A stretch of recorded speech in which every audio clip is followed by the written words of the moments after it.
The Women's Parliament, sitting on the 20th of March 2026, is now in session. No justice for all women and girls means no justice for all. These are the words of the United Nations Secretary General speaking before the Commission on the Status of Women, CSW 70, commencing on the 9th of March this year and running through to the 19th of March 2026. On Wednesday, the 4th of March 2026, the global launch of the Secretary-General's report, Ensuring and Strengthening Access to Justice for All Women and Girls, took place online and in person at the United Nations press briefing room at the UN headquarters in New York. UN Women presented the Secretary-General's report findings, namely that laws are being reshaped to restrict women's freedoms, silence women's voices, and allow abuse without consequence. The report warns that women and girls are being failed by the very systems meant to protect them. This leaves women and girls exposed to abuse, injustice, and impunity as backlash against gender equality intensifies.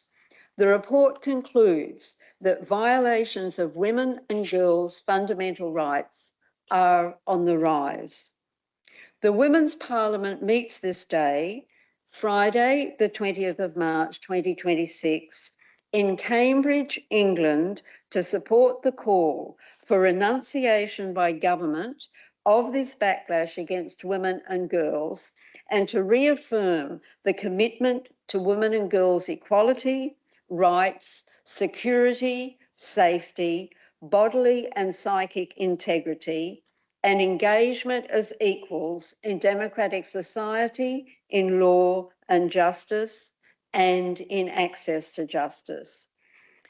The Women's Parliament calls for positive, ongoing, comprehensive and committed action by government, including central government, the devolved authorities of Northern Ireland, Scotland and Wales, and local government throughout Britain and Northern Ireland, Great Britain and Northern Ireland, to make this renunciation and reaffirmation real through concerted action.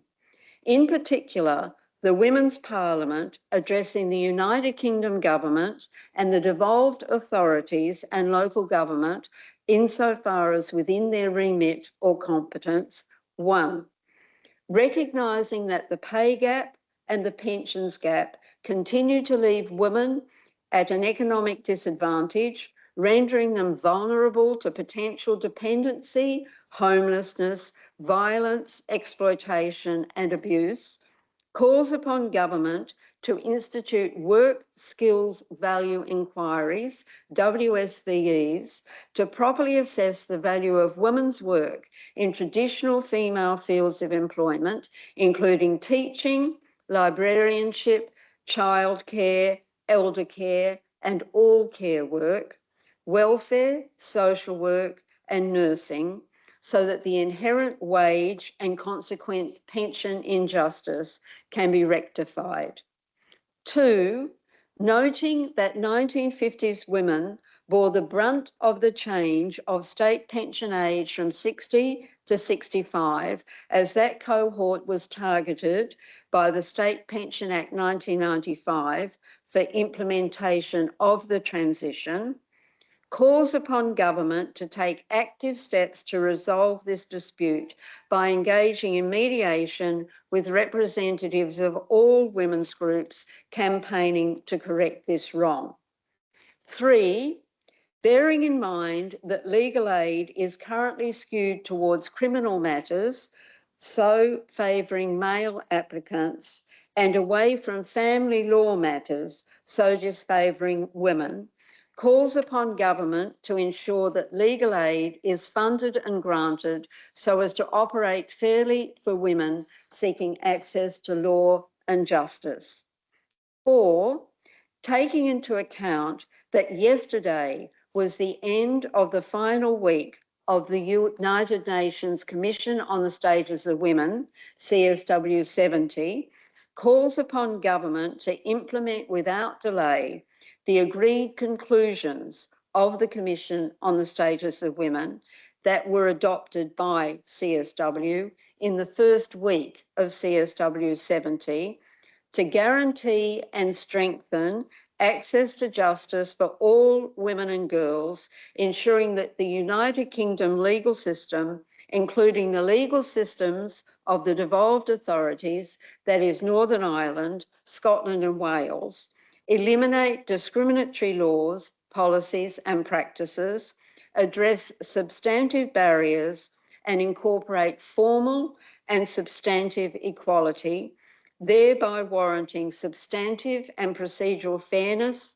justice, equity and equality with equal rights for all women and girls. 5, observing that 40 years have passed since the United Kingdom ratified the Convention on the Elimination of All Forms of Discrimination Against Women, CEDAW, undertaking thereby to incorporate CEDAW into domestic law, calls for a Women's Bill of Rights based in CEDAW to be introduced into the Parliament to become law without further delay. CEDAW, the Convention on the Elimination of All Forms of Discrimination Against Women, was open for signature by the United Nations in 1979, signed by the United Kingdom in 1981, and ratified by the United Kingdom in 1986, with the optional protocol agreed in 2004.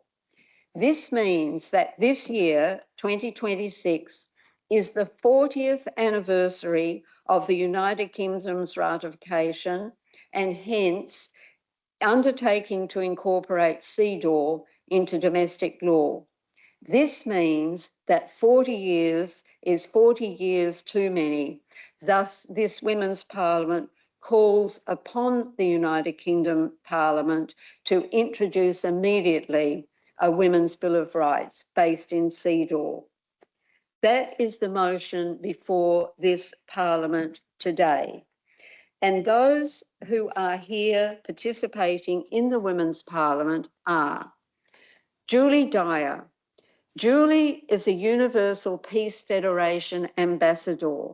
She is a human rights activist, lawyer, and politician, having a background in economics and law. She has a diverse professional background in banking, economic planning, and media. She is also a classical music singer and a writer. Dr. Davina Lloyd. Dr. Lloyd is a former head teacher who attended the 72nd session of the CEDAW committee, that is the Convention on the Elimination of All Forms of Discrimination Against Women Committee, in Geneva in 2019, as an NGO, non-government organisation, member of the campaign group Back to 60. Dr. Lloyd, Davina, persuaded the committee to add to its recommendations to the United Kingdom government that they address the issue of pensions for 1950s women. Davina has worked as part of the CEDAW in Law team campaigning for justice for 1950s women ever since. Wandoo Aibangbee. Wandoo is currently a researcher at the University of Buckingham. She is a legal and governance professional. Her specialisation in microfinance is distinguished by strategic initiatives that leverage corporate governance and legal frameworks, creating opportunities for financial inclusion and empowerment for women. Wandoo contributes to scholarship on women's rights and representation in law and society, and is acutely aware professionally of the discrimination embedded in gendered disparities in access to legal aid. Emily Frewin. Emily is currently studying law at the University of Reading and has a strong interest in international law and human rights. She is particularly passionate about advocating for women's rights and supporting underrepresented voices. Emily is eager to contribute to discussions on global, social, and legal issues. Charity Mafuba is a solicitor for England and Wales, New York attorney, and attorney of the Supreme Court of the United States. She is editor-in-chief and director at Legal Women UK, a magazine for women in law. Charity is also a member of the National Council of Women, Great Britain, NCWGB. Dr. Linda Etchart holds a BA in Latin American Studies, an MA in International Relations from the University of Kent, and a PhD in Management from Birkbeck Business School. A lecturer in Human Geography at Kingston University, Dr. Etchart, Linda's latest works are on witches and global organised crime networks. She was a consultant for the Commonwealth Secretariat in the years 2001 to 2004. Dr. Nesrin Comert, MBA.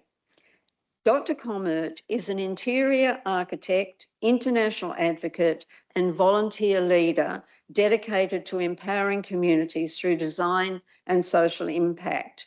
Nesrin serves as a United Nations representative and conference focal point at Welcome Clubs International, where she advances global advocacy initiatives, fosters international partnerships, and coordinates strategic management at major United Nations forums and conferences. She is particularly focused on working with and deepening her expertise in CEDAW, the Convention on the Elimination of All Forms of Discrimination Against Women. Mah Noor Fatima. Aspiring to qualify as a solicitor and presently studying law at the University of Reading, Mah Noor Fatima is passionate about advocating for individuals in vulnerable positions, including women and ethnic minorities, and has developed strong analytical and communication skills to support this endeavour. Alongside her legal ambitions, Mah Noor is committed to continuing her charitable work, including volunteering with MenCap and supporting charities like Launchpad through social media marketing. Dr. Judy Forshaw. Dr. Judy Forshaw worked as a film editor before going on to study script writing at the National Film and Television School. After leaving the NFTS, she worked for over 10 years as a television scriptwriter. Then, moving from London to Cambridge, Judy joined Anglia Ruskin University, where she was course leader for writing and film. She has written on Nabokov's Lolita under the title The Mocked Female Reader in her PhD, and the book Women, Power and Autonomy, Rights, Respect and Representation in Law and Society. Mercy Smith. Living in Cambridge, Mercy Smith's interests and work expertise, the skills and experience lie in the field of care, particularly childcare and elder care.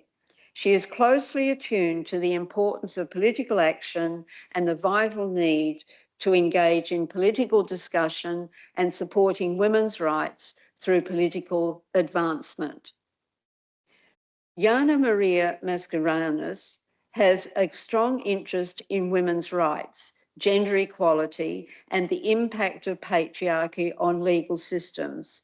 She is studying law at the University of Reading and aims to use the law to educate society and challenge misogynist attitudes that underpin gender inequality. Charlotte McDonald.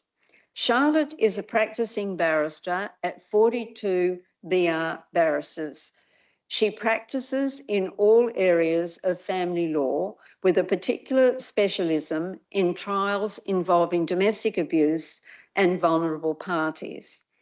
Her LLM is in domestic abuse, and she previously worked for the National Centre for Domestic Violence and the National Commission on Forced Marriage.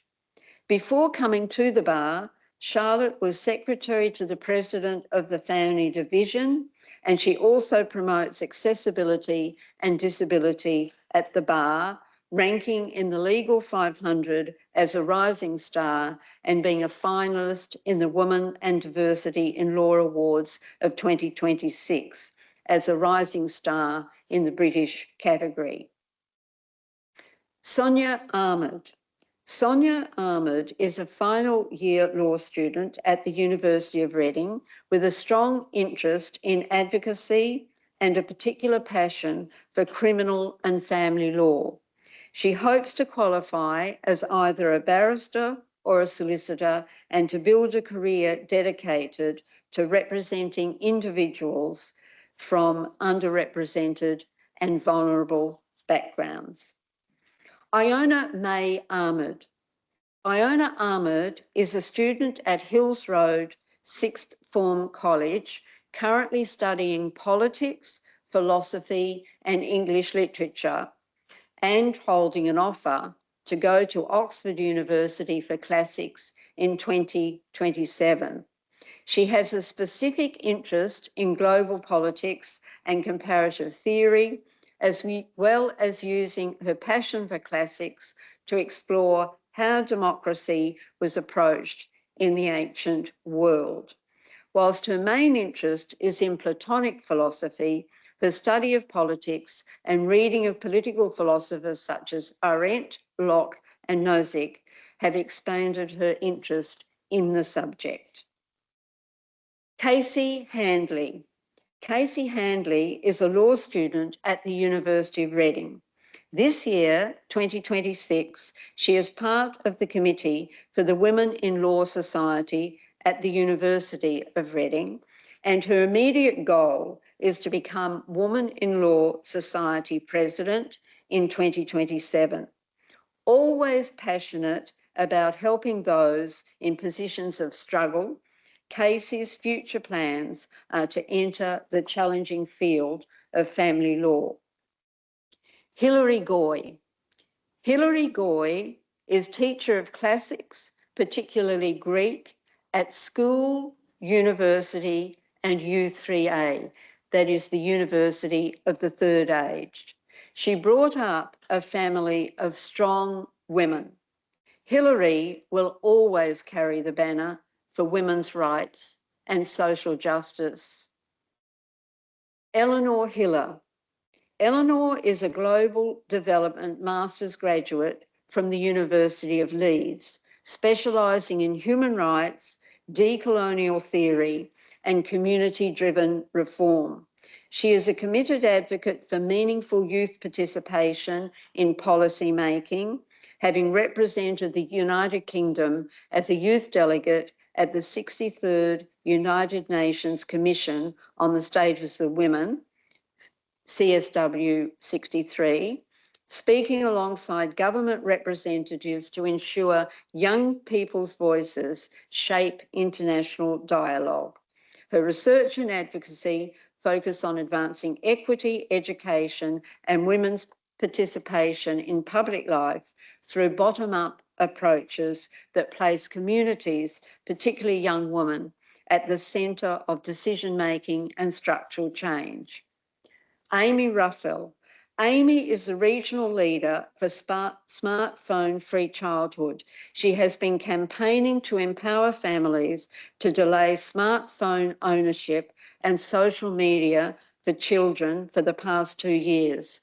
She presents to schools and communities across the county of Cambridgeshire and is passionate about helping parents and carers navigate the complicated and fast-evolving landscape of parenting in the digital age.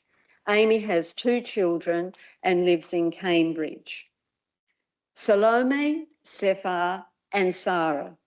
Salomey, Sefa and Sarah is an unregistered barrister with a strong interest in criminal and public law. Her passion for justice stems from witnessing injustice, particularly against women and girls in Ghana, where she was born and raised, motivating her to pursue the bar to advance equality and access to justice. Charlotte Farr.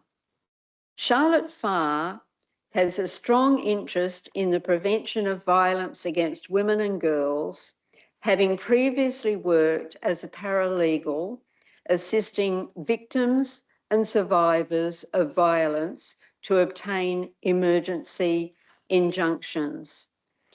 Currently studying law at the University of Reading before undertaking her training contract, Charlotte Farr is also undertaking at the present time a dissertation on improving outcomes in the criminal justice system for victims and survivors of sexual violence. Dr. Natalie Turney. Dr. Turney is a lecturer in law at the University of Reading and co-chair of the United Kingdom Civil Society Women's Alliance, the UK CSWA. She is the author of Deferred Prosecution Agreements and Directors' Liability, published in the prestigious Lloyd's Insurance Law Library. Her recent work as chair of the Alliance Working Group on the CSW 70 Agreed Conclusions, that is, the Commission on the Status of Women 70 Agreed Conclusions, was used by the United Kingdom's Government Office for Equality and Opportunity and the United Kingdom Mission to the United Nations in negotiating the agreed conclusions with proposed language reflected in the final policy document. And I now call on Dr. Davina Lloyd to move the motion that is before this Women's Parliament this day, Friday, the 20th of March, 2026. Thank you, Dr. Lloyd. Good afternoon, everyone. I speak to this assembly today as a 1950s born woman seeking justice, as I'm sure we all are. I spoke at the CEDAW committee in Geneva in 2018 about the injustice and discrimination that 1950s women were subjected to regarding their pensions. Their subsequent report in March 2019 actually read as follows. They recommended that the state party, the UK government, undertake a comprehensive assessment of the impact of austerity measures on the rights of women and adopt measures to mitigate and remedy the negative consequences without delay, and to take effective measures to ensure that the increase in state pension from 60 to 66 does not have a discriminatory impact on the women born in the 1950s. To date, the government has not only not addressed these points, but it's also ignored the evidence presented by 2 People's Tribunals, the CEDAW People's Tribunal in 2021 and the CEDAW in Law People's Tribunal in 2022, both of which were overseen by the Right Honourable Jocelyn Scott AO here present. And they have also refused to come to mediation to find a way forward. Basically, they have ignored women's voices, and they have ignored both national and international laws that require them to act. Having ratified CEDAW 40 years ago, the UK government is still failing its duties to women and girls, and thus denying them justice. The recent CSW conference in New York has highlighted this as well. And I want now to read to you a letter which the campaign group to which I belong, CEDAW in Law, has sent on behalf of the 3.5 million 1950s women to all party leaders and whips to remind them of their responsibilities to women. Dear parliamentarian, a historic breakthrough for access to justice and a call to act. We write to bring your urgent attention to a landmark development of the United Nations with direct implications for legislative action here at home. This month, at its 70th session, the UN Commission on the Status of Women, CSW 70, adopted its agreed conclusions. Significant global commitment to women's access to justice in a generation.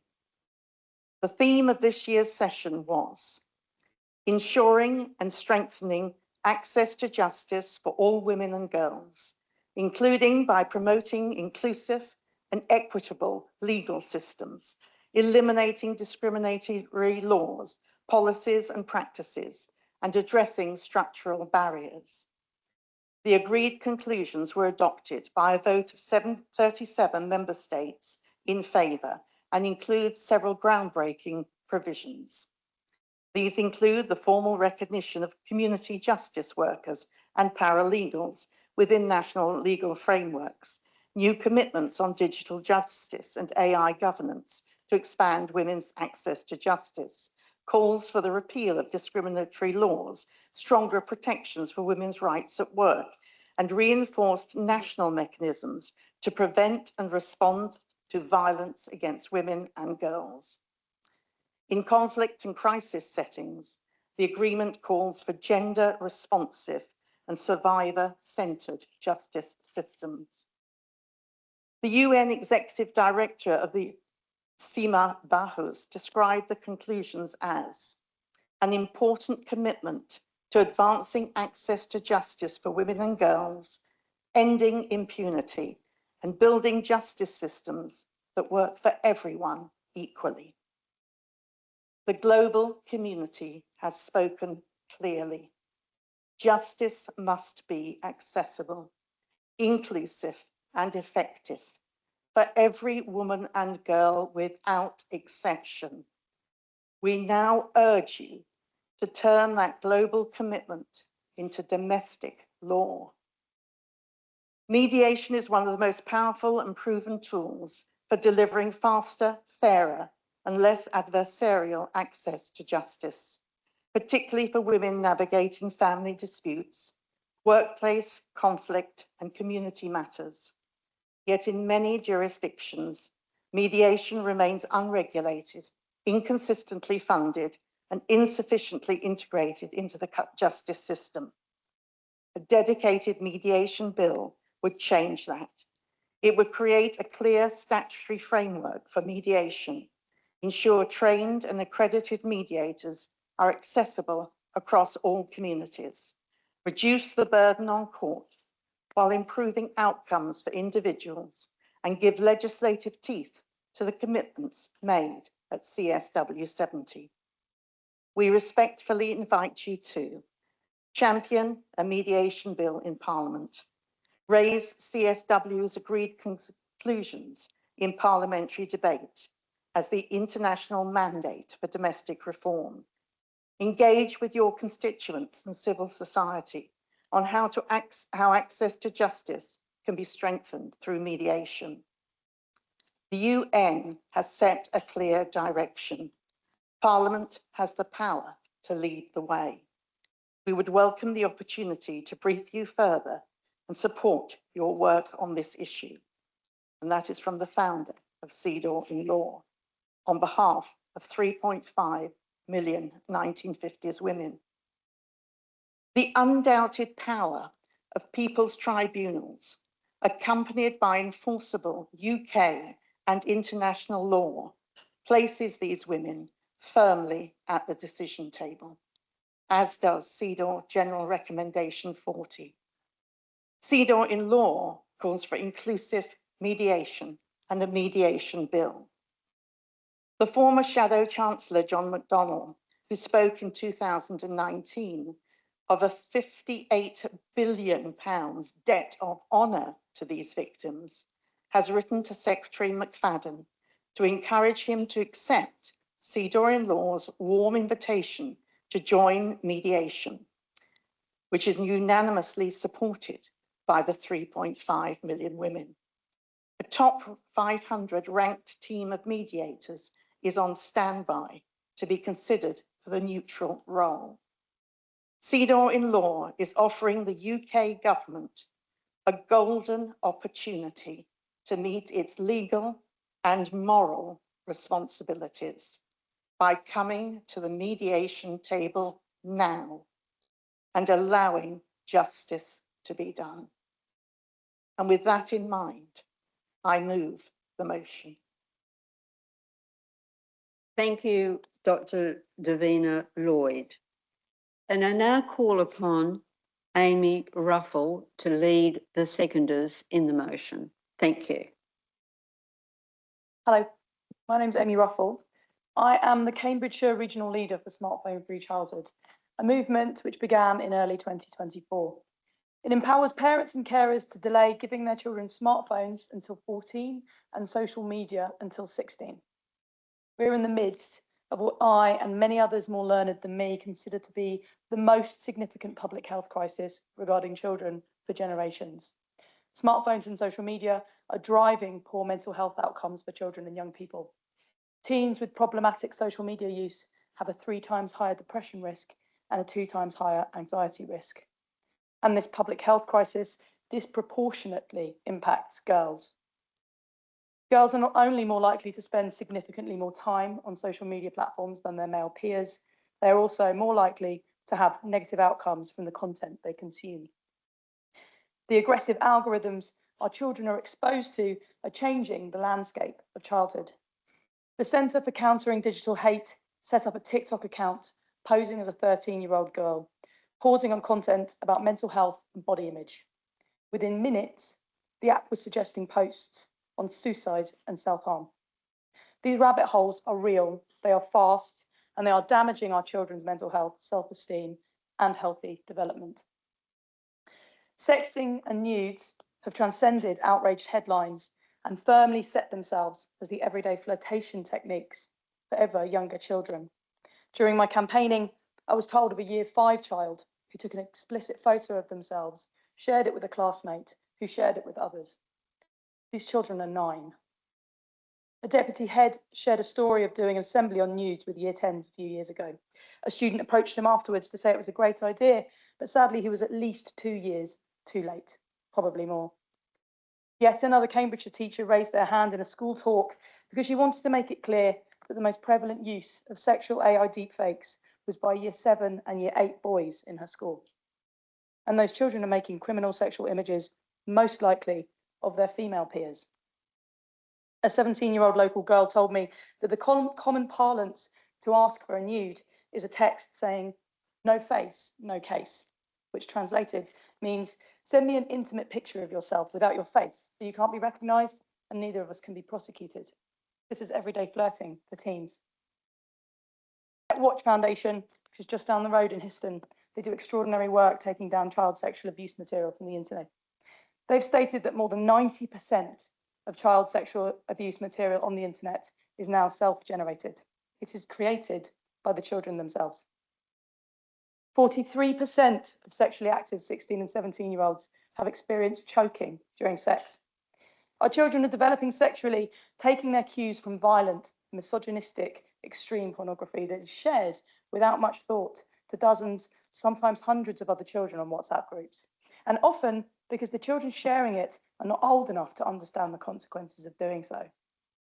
We have normalised sexual abuse of young women by accident, and we must take every step we can to reverse that course of action. I'm sure many of you will have seen or read about Louis Theroux's recent documentary on the manosphere. This brand of toxic, testosterone-addled, money and power-obsessed influencers has flourished after Andrew Tate gained so much notoriety a few years ago.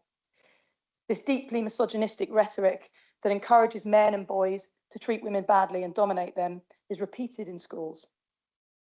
It is used against girls and female teachers casually and consistently. Often this is framed as a joke. On the 5th of March, King's College London published a report that said that 31% of Gen Z men agree that a wife should always obey her husband. The way we've allowed our children to be influenced by what they see day to day online is moving women's rights backwards at an astonishing and horrifying rate. And the sexual aspect of what our children experience online is just a drop in the ocean of the other harms that are being done to generations of children. Girls are more susceptible to other issues related to online life. Social comparison, perfectionism. They're more affected broadly by the emotions of others around them, and they are more easily hurt by online gossip and potential negative impact to their reputations. WhatsApp is possibly the worst offender for all of this. A Year 5 girl in the county cried in her head's office when she received 600 WhatsApp messages during her shower before school. She was totally overwhelmed. She felt she had to read and reply to every message. Children no longer leave the school gate and can switch off from what's happening at school, particularly if it's bad, they're feeling picked on or bullied. It's 24/7, and even when they have their phones taken off them, they report feeling more panicked than ever, that they won't have seen what is being said about them, and that will cause further issues at school the next day. We are putting our children in a totally impossible situation. But after all this doom and gloom, the ray of sunshine here is that we can and are slowly reversing these deeply troubling trends and norms we've walked into as a society. Campaigns like Smartphone Free Childhood are connecting millions of parents, carers, grandparents, educators, nationally and globally, to push back against these huge changes we accepted without really agreeing to. The aim is to let children be children without the relentless pressures that come from being perpetually online and the pull of the dopamine slot machine platforms and devices built with billion-dollar budgets to capture our attention and keep it for as long as possible, that have a worse outcome on our children than they even do on adults. Smartphone Free Childhood is not anti-tech, it's pro-childhood, and we must work together in our communities and with the government to navigate this new landscape in order to give our children back their childhood. Thank you. Thank you, Amy Ruffell. And I now call upon Charlotte Farr to present her seconding of the motion. I'll be speaking today about the problem of sexual violence against women and girls, something that I've witnessed directly whilst working in a criminal defence firm. Sexual violence is a crime that disproportionately affects women, as the World Health Organization estimates that nearly 1 in 3 women have experienced sexual violence during their lifetime. Sexual violence has effectively become decriminalised. The majority of women who experience sexual violence will never report it to the police. In fact, Rape Crisis found that 5 in 6 women who experience rape will not report it. The reasons they don't report included that they didn't think the police could help, they thought the police wouldn't do anything, and they felt that the police would not believe them.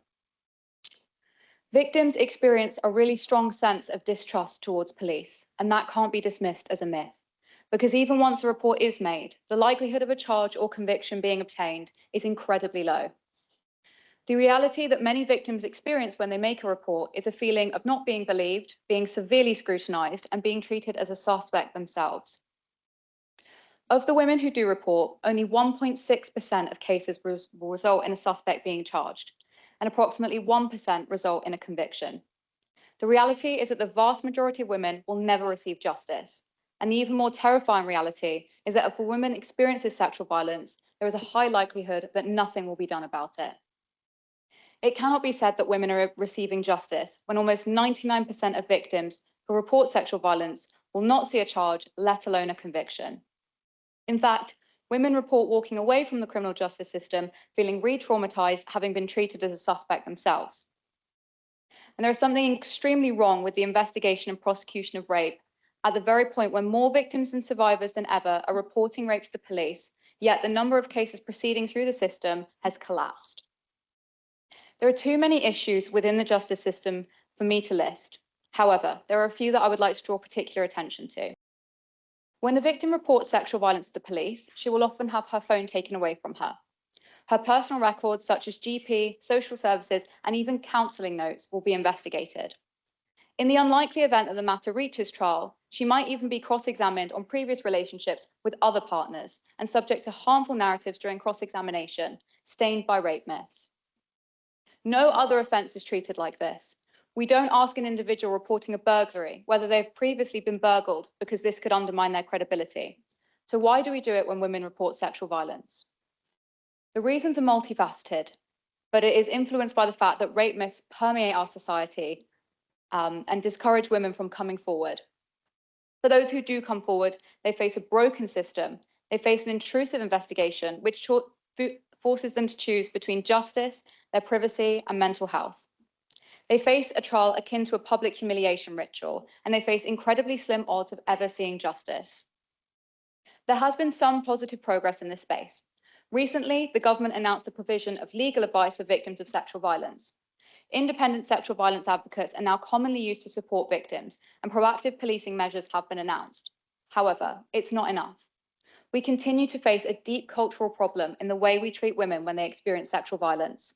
Victims deserve to be believed unequivocally and unreservedly. Victims deserve procedural fairness. In doing so, the interests of society are met by keeping dangerous offenders off our street and providing justice for victims. Thank you. Thank you, Charlotte Farr. And I now call upon Charity Mafuba to present her support for the motion. Thank you, Charity. Thank you.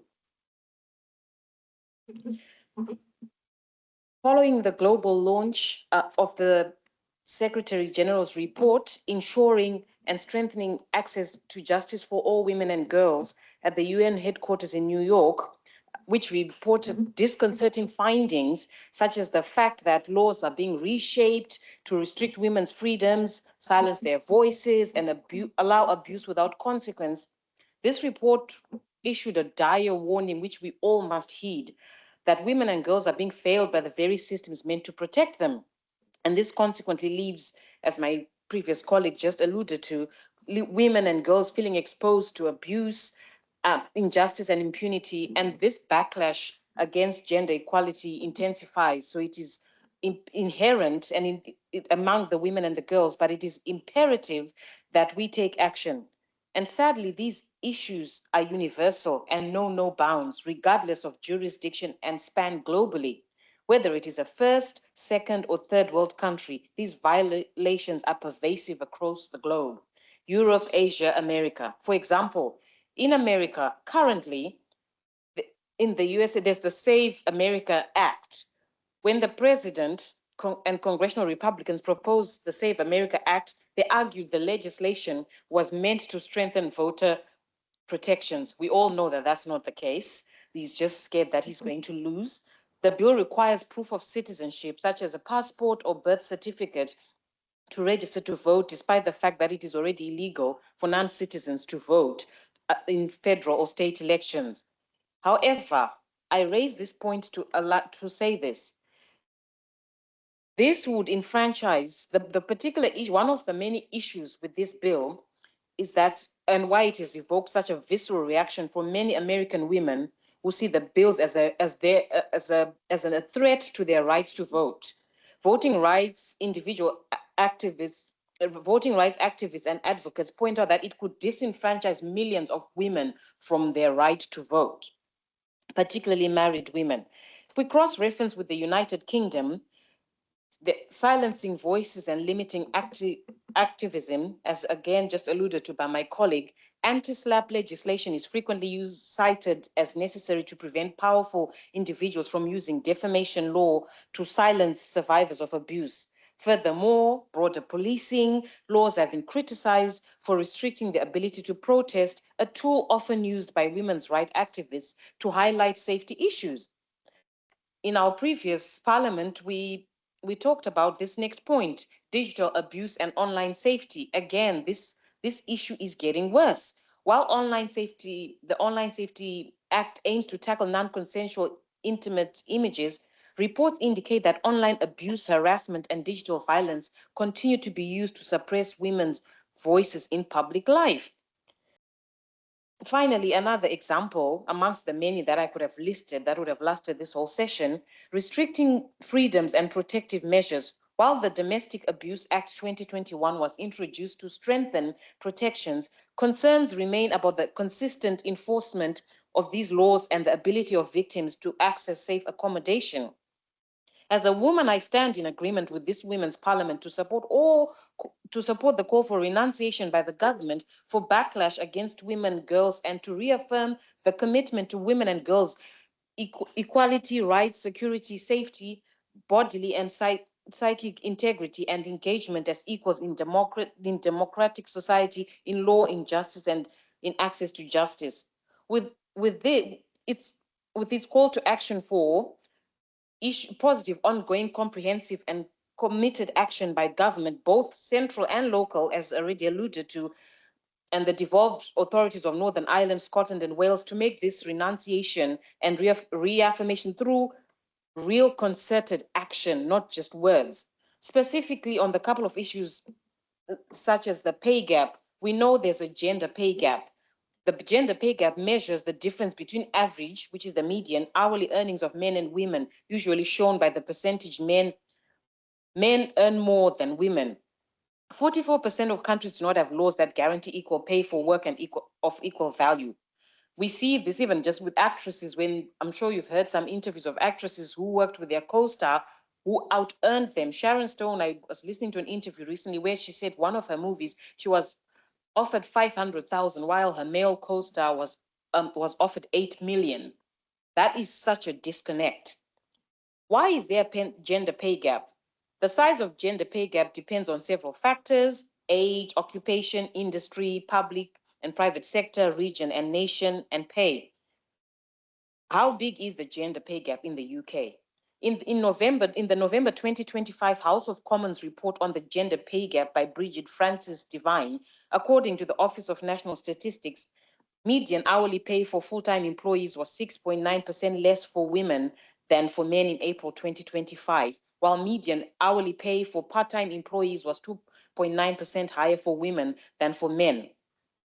Again, reporting is happening, but it is different. Also, it is to be noted that it's different to equal pay. Unlike the gender pay gap, which concerns the difference in average pay between men and women, equal pay is concerned with the difference in pay between specific workers who do like work rates as equivalent or work of equal value. However, proposed solutions to tackle this gender pay gap issue is pay transparency and audits, mandating pay range information in job advertisements. It helps eliminate gender bias in starting salaries, flexible working by default, making flexible working arrangements the norm rather than the exception, allowing carers, often women, to maintain full-time hours and career progression, reducing the part-time penalty, closing the motherhood penalty, recruitment and progression reform, extending reporting duties. Structural and policy solutions would include increased childcare infrastructure, ending salary history, standardizing pay structure. There could also be collaborations with the all-party parliamentary groups, which are informal cross-party groups that have no official status within Parliament. They are run by and for members of Commons and Lords, though many choose to involve individuals and organizations such as us from outside in their administration and activities. Also the APPG on governments and inclusive leadership, they would be of help because they would help us to take this forward to Parliament to actually make concerted change. APPG Women and Work, it provides a forum to constructively examine and debate the role that policymakers can play to deliver gender balance within the economy.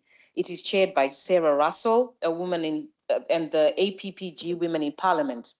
and Mims Davies is another chair. These are some of the women who I will be profiling with my editor-in-chief hat on for July's edition of Legal Women magazine for the Women in Politics theme. So I will definitely be asking them about this issue and how we can help and how I can join some of these committees to make these changes that we're discussing today. I will quickly finish my second point, which I had researched on, which is on the legal aid provisions, because legal aid is another big issue. This year's International Women's Day reinforced the fact that we are living in a time where justice systems are under strain, conflict, repression, and political tensions are weakening the rule of law. The core legal aid issues affecting women and girls, which again have been alluded to by my colleague who spoke just before me, reduced scope and eligibility, family court vulnerabilities, legal aid deserts. So these are insufficient legal aid providers, particularly in areas like Southwest and East Midlands, creating areas with little or no access to free legal advice. Key legal issues covered. Many women seek help for maternity, pregnancy, discrimination, housing issues, including no-fault evictions, domestic violence and immigration issues, but finding help is difficult.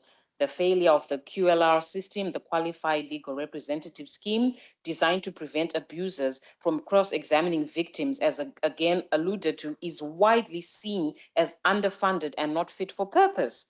So the impact on specific rights, abused women, the double whammy of reduced scope and reduced available aid has resulted in many, including victims of violence, being unable to access necessary protection. Migrant women, employment rights, and as I round off my point, there is, for example, according to the World Bank Business and the Law 2024 Washington, D.C., women and girls have just 64% of the legal rights of men. Women are turned away, as mentioned before, not believed, re-victimized, or priced out of legal support. Equality never arrives. 54% of countries lack consent-based definitions of rape. According to the 2025 definitions of rape in legislation of EU member states by the European Parliamentary Research Service, the traditional approach to defining rape in national legislation in the EU has been to base it on the assumption of violence, threats, or the impossibility for rape victims to resist the aggression. In light of new cases of rape and new knowledge on victims' reactions, this approach has come to be seen as seriously deficient. This narrow definition based on force and coercion does not take into account the fact that a reaction known as frozen fright or tonic immobility and not the active physical resistance is rape victims' most common response. Besides situations in which victims fear for their life are thus involuntary, passive, and traditional force-based definitions also ignore many other situations in which the victim is unable to react. And justice is not blind as it protects power, continues to rule against women and girls. We see that, especially with the Epstein files, just Pam Bondi, the way she was responding, she could not even look at the victims. So I close by saying proposed solutions would be funding and scope expansion, increasing legal aid in family law, specialist legal support, early intervention and referrals, gender responsive legal system, and family court reforms, data collection and review, and the Women's Parliament. Again, in rounding off, I do support their call that CEDAW should be ratified and implemented without due delay to rehabilitate and reform all these atrocities that I've just had to cut down because there were just so many. Thank you. Thank you, Charity Mafuba. And now may I call upon Charlotte McDonald to present her support of the motion. Thank you, Charlotte. Thank you very much, Madam Chair. Today, I'm going to speak on a topic that I know firsthand and experience every day, which is the legal aid and access to justice. I'm a practicing family barrister, often in legal aid work, and I pride myself on that work, even though I get paid significantly less for it. But that legal aid work matters. The people in those cases matter, and the majority of my clients in those matters are women. As a practicing barrister, I see women interacting with the law and the legal system every day. And I see not only the law, but it in practice and its impact on those women who engage with it. Justice at a legal level does not work if we do not ensure practical arrangements that ensure that that justice can happen. I'm therefore going to be focusing on point 3, which is that bearing in mind legal aid is currently skewed towards criminal matters, so favouring male applicants, and away from family law matters, so disfavouring women. There's a call upon the government to ensure that legal aid is funded and granted so as to operate fairly for women seeking access to law and justice. I'm very pleased that this matter is raised and highlighted, as I spoke on this as one of my points at the last Parliament, and will use my time to expand on it today. Before many people even reach a courtroom, funding is a hurdle and is an issue. Why this part of this motion matters is because of the following statistics. Women make up about 15% of legal aid clients for criminal work.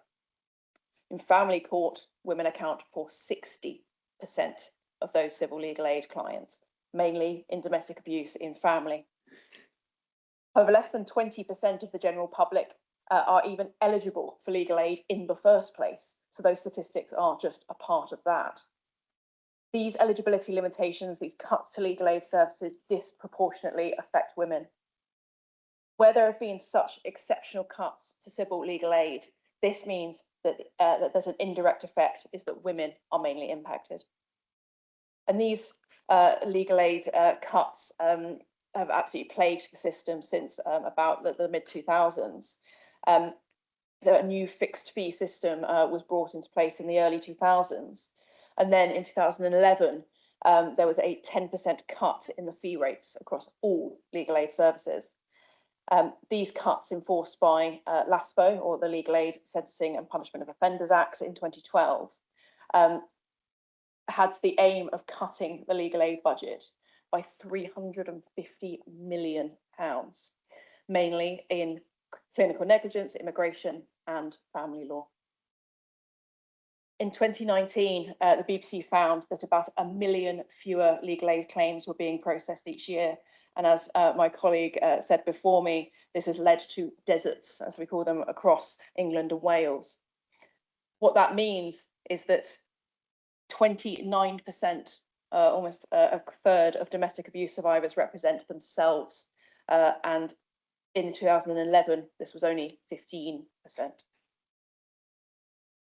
By contrast, under Article 6.3c of the ECHR, anyone charged with a criminal offence has the minimum right, and I'm going to use the language which is male dominated, to defend himself in person or through legal assistance of his own choosing, or if he does not have sufficient means to pay for that legal assistance, to be given it free in the interest of justice if that's so required.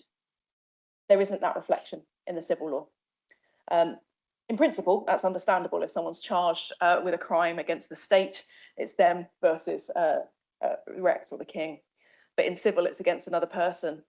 However, with the figures that I've just presented, this shows the impact of women trying to get civil protection, particularly in domestic abuse situations. They simply do not know where to start. My second point is that this leads to serious delays within the system. Justice doesn't feel like justice if it's not coming at the time that it's needed. It doesn't feel like justice if the anxiety of an outcome is going to be dragged on for months, dragged on for years. And today comes still in the middle of a discussion about jury trials and whether that can reduce a backlog. Well, in family, we don't have juries, and there's still an enormous backlog. The delays are absolutely extortionate. Funding for legal aid is not needed simply for one hearing. It's often needed across extended, long yearly proceedings. Lady Hale, in an interview, the former president of the Supreme Court, said that additional resources in this area would allow many disputes to be resolved at a much earlier stage without the need to go to court or stretch finances. And she said it's that initial lack of advice and help which is serious difficulty. And in family cases, there may be an imbalance of resources because of this lack of access. Most people require legal help at the beginning of their cases. And a key factor contributing to these delays is that reduction in legal aid. It's led to more families appearing in court without any legal representation. And the issue with that is that those self-represented cases often take significantly longer to resolve because they have complex emotional matters and they're handled incorrectly by those victims who come through without training, without experience, through no fault of their own, they do not have access to the lawyers that they require. They're less likely to understand what contributes to settlement or increase the likelihood of cases progressing all the way through to a final hearing. So that irony is that in an attempt to save money by reducing the legal aid budget, often it's doubled spending because these cases have dragged on by much longer than is necessary. My last point is about the rates of legal aid. Another issue with looking at legal aid is the system more widely is that we have not had an increase in legal aid rates for 2 decades. Unless you are early in qualification, don't have children like myself, can afford to take cases that are important but are not going to financially remunerate you as private work is, practitioners are being driven away from this work. Family child law is the only area of law where more women are practicing and where women overall, including private work, are paid more than men. So this issue is also affecting the female lawyers. But clients are then going to find it harder and harder to find lawyers if they are simply not taking on this work. In the last 5 years, 1/5 of legal aid firms have also closed. The legal aid agency hack last year, there was a hack into the system, exasperated this issue dramatically. Legal aid was not paid to lawyers for 8 months when the hack shut the system down. That meant that many couldn't take clients in this area. I spoke here at the last Parliament and I mentioned this as an issue. Since December, there have been some payments coming in, but so far I've been paid less than 10% of what I should have been for the work from April to December of last year. This is going to set legal aid back even further for some time and is absolutely going to exasperate this issue for women, both the clients and the lawyers. In summary, legal aid assists all those women missing out, but also expanding legal aid in civil matters means that both sides could be represented more, which would assist with the issues of litigants in person and often alleged perpetrators. If they are not represented, victims have to hear them, have to have elongated cases, knowing that they're in the same building as an abuser or a perpetrator. If documents are late, incorrect, or as my friend just said, if there are issues with the qualified legal representative system, there may be continual ongoing issues. Money isn't going to perpetrators if we increase legal aid. Money is going to ensuring a justice system that is fair and efficiency for these victims. The importance of legal aid to access to justice was captured by Amnesty, who said, legal aid gives a voice to the unheard and a light to those overlooked. Without legal aid, the marginalised are kept in the shadows. They cannot be seen, they cannot be heard. Therefore, access to justice with a focus on women improves access to justice for everybody. And also improving access to justice in these areas will improve access to justice for women. It is a net positive overall, but will provide women with this much needed support. Legal aid is the scaffold of our legal system, but right now in family law, that scaffold is not just wobbling, it's falling down, and women are being failed as a result of that. I therefore support the Secretary General's findings of the laws being reshaped to restrict women's freedoms, to silence voices and allow abuse without consequence. Women and girls are being failed by the systems meant to protect them and leaving them exposed to abuse, injustice and impunity. I therefore, Madam Chair, move the motion. Thank you, Charlotte McDonald.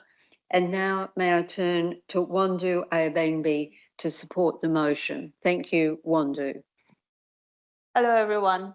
Today, I'll also be speaking on the gender disparity in access to legal aid. It's very interesting. 2 of my colleagues, Charlotte and Charity, have spoken about it, showing the very importance of legal aid in the legal system. I'll start by saying that in the last decade, legal aid in England and Wales has been heavily shaped by LASPO. Legal Aid Sentencing and Punishment Offenders Act of 2012. It primarily focuses on criminal cases and significantly impacts legal aid civil legal aid eligibility and access across legal representation. Although these policies are designed to be gender neutral, the reality is quite different. Women have been disproportionately affected, both as individuals trying to access justice and as professionals working within the legal aid system. This has created what is often called the gender justice gap. One of the key issues is that women tend to have different legal needs compared to men, particularly in areas like family law, housing, and employment. Research shows that 85% of organizations believe legal aid courts have left vulnerable women without support. The key areas of impact in employment law, issues like pregnancy and maternity discrimination are common, but legal aid is extremely limited. In housing, more women are facing eviction and homelessness, again, with limited support. And in domestic abuse case, although legal aid technically exists, strict evidence requirements often prevent the required access. So in practice, many women are left without meaningful legal protection. The data challenges that are experienced. It is important to note that the full scale of the problem is extremely difficult to measure. Gender data isn't consistently recorded, and many applicants are simply listed as unknown. However, what we do know is striking. Women make up the majority of people seeking advice at frontline services constantly, but only around 1/5 of formal legal aid clients. This suggests a significant gap between needs and access. It was very interesting listening to Charlotte, a legal professional, a member of our parliament here. The gender disparity doesn't just affect the clients, it also affects the legal professionals. Women are underrepresented in the highest paid legal aid work. Between 2023 and 2024, only 3 women were among the top 20 earners. Women are also instructed less frequently and tend to earn less on average than male counterparts. And now we hear they are not being paid on time. This points to structural issues of how work is allocated and valued within the system. The risk to family law. In family law, the impact is particularly concerning because legal aid is limited. More people are forced to represent themselves in court, as previously said. This creates serious risk in domestic abuse cases. 70% of cases involving abused, unsupervised contact with children was still ordered. Without legal representations, victims, most often women, can struggle to challenge these outcomes effectively. From the international perspective, the UK has faced international criticism.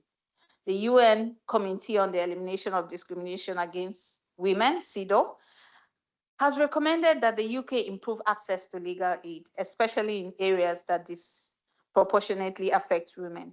Interestingly, these international standards have been used in UK courts to strengthen legal protections, particularly among domestic abuse. To conclude, gender disparity in legal aid have not only persisted over the last decade, they have actually worsened. The combination of reduced funding, strict eligibility rules, the lack of early advice has created systemic barriers for a lot of women. While recent funding increased are a step forward, many experts argue they are more of a temporary fix than a real solution.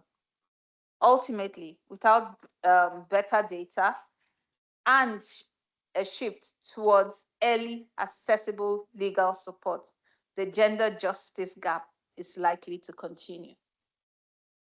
Aligning with CSW and women across the world, all a woman wants is access to justice and timely justice too. Thank you, Madam Chair. Thank you, Wandoo Aibangbee. And I was interested to note that you've added to the wage gap and the pensions gap, the access to justice gap. That terminology must be used in the future. And now I'd like to turn to Mah Noor Fatima. Mah Noor, would you please present your support of the motion? Thank you. Good afternoon. My experience in charity and community work has shaped my interest in access to justice and equality. Today, I will discuss the challenges a woman face in enforcing their rights despite legal protection being in place. So, when the law exists, but justice is still out of reach. I believe that for many women around the world, access to justice is limited. Even where rights are formally recognized, while legal systems may guarantee equality in principle, in practice, women often face structural barriers such as weak enforcement, lack of accountability, and institutional bias. To me, this illustrates a fundamental issue. Legal rights alone are insufficient without effective enforcement. One case that brought global attention to this issue is the death of Mahsa Amini in 2022. After being detained by the Iranian morality police for allegedly failing to properly wear her hijab, she died shortly after her arrest. I see her death as a catalyst for widespread protests across Iran and internationally under the slogan, Jin Jiani Azadi, Women, Life, Freedom. It has become a symbol of state control over women's autonomy and exposed failure in accountability and rule of law, demonstrating how justice may be denied when state authorities are not subject to independent scrutinies. From a legal perspective, this case demonstrates the limitations of existing framework. International instruments such as the Convention on the Elimination of All Forms of Discrimination Against Women aims to protect women's rights, yet the effectiveness is constrained by weak enforcement and reliance on state compliance, particularly where states themselves are the source of violation. In my opinion, where the legal system lacks independence, women may not have effective routes to challenge abuse. Feminist legal theorist Catherine McKernan argues that the law is non-neutral but often reflects existing power structure, which I think helps explain why the legal system may fail to adequately protect women. Social factors further restrict access to justice. Women who challenge authority may face stigma, fear of retaliation, or social pressure, which can discourage them from reporting violations or pursuing claims. This is reflected in the global data showing that fewer than 40% of women who experience violence seek any form of help, even fewer have access to formal legal systems. I also believe that economic barriers also plays a very significant role. Limited financial resources or unequal access to employment can prevent women from accessing legal advice or pursuing the claims. Globally, women have fewer rights than men, which restricts financial independence and limits their ability to seek justice.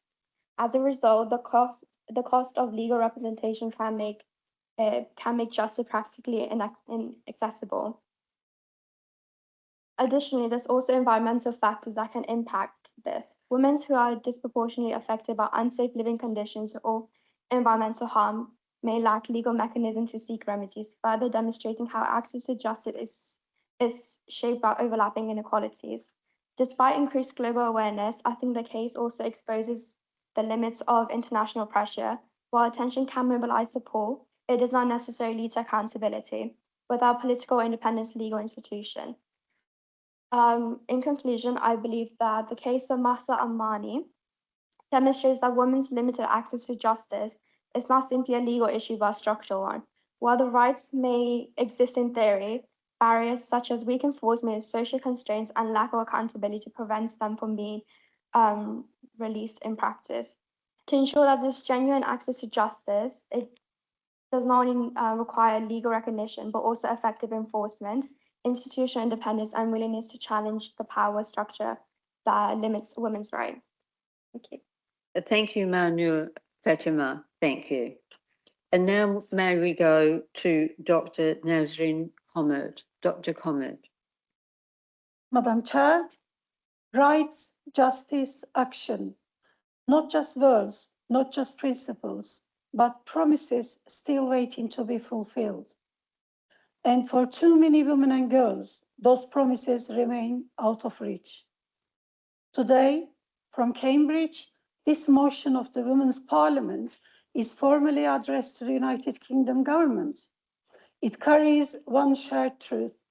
When there is no justice for women and girls, there is no justice for all. This week, at the close of the 70th session of the Commission on the Status of Women, governments agreed something fundamental, that access to justice is not symbolic. It is transformative.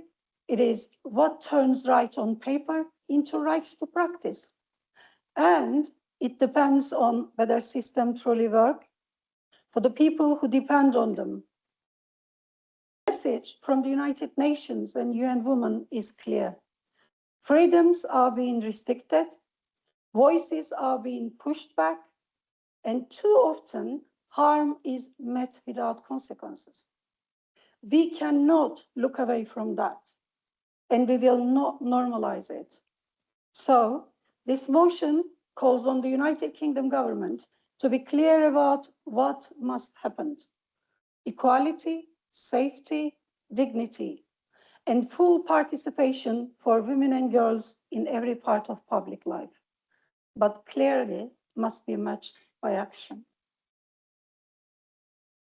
Economic justice.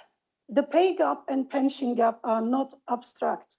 They are lived reality. They shape independence, they shape security, they shape freedom.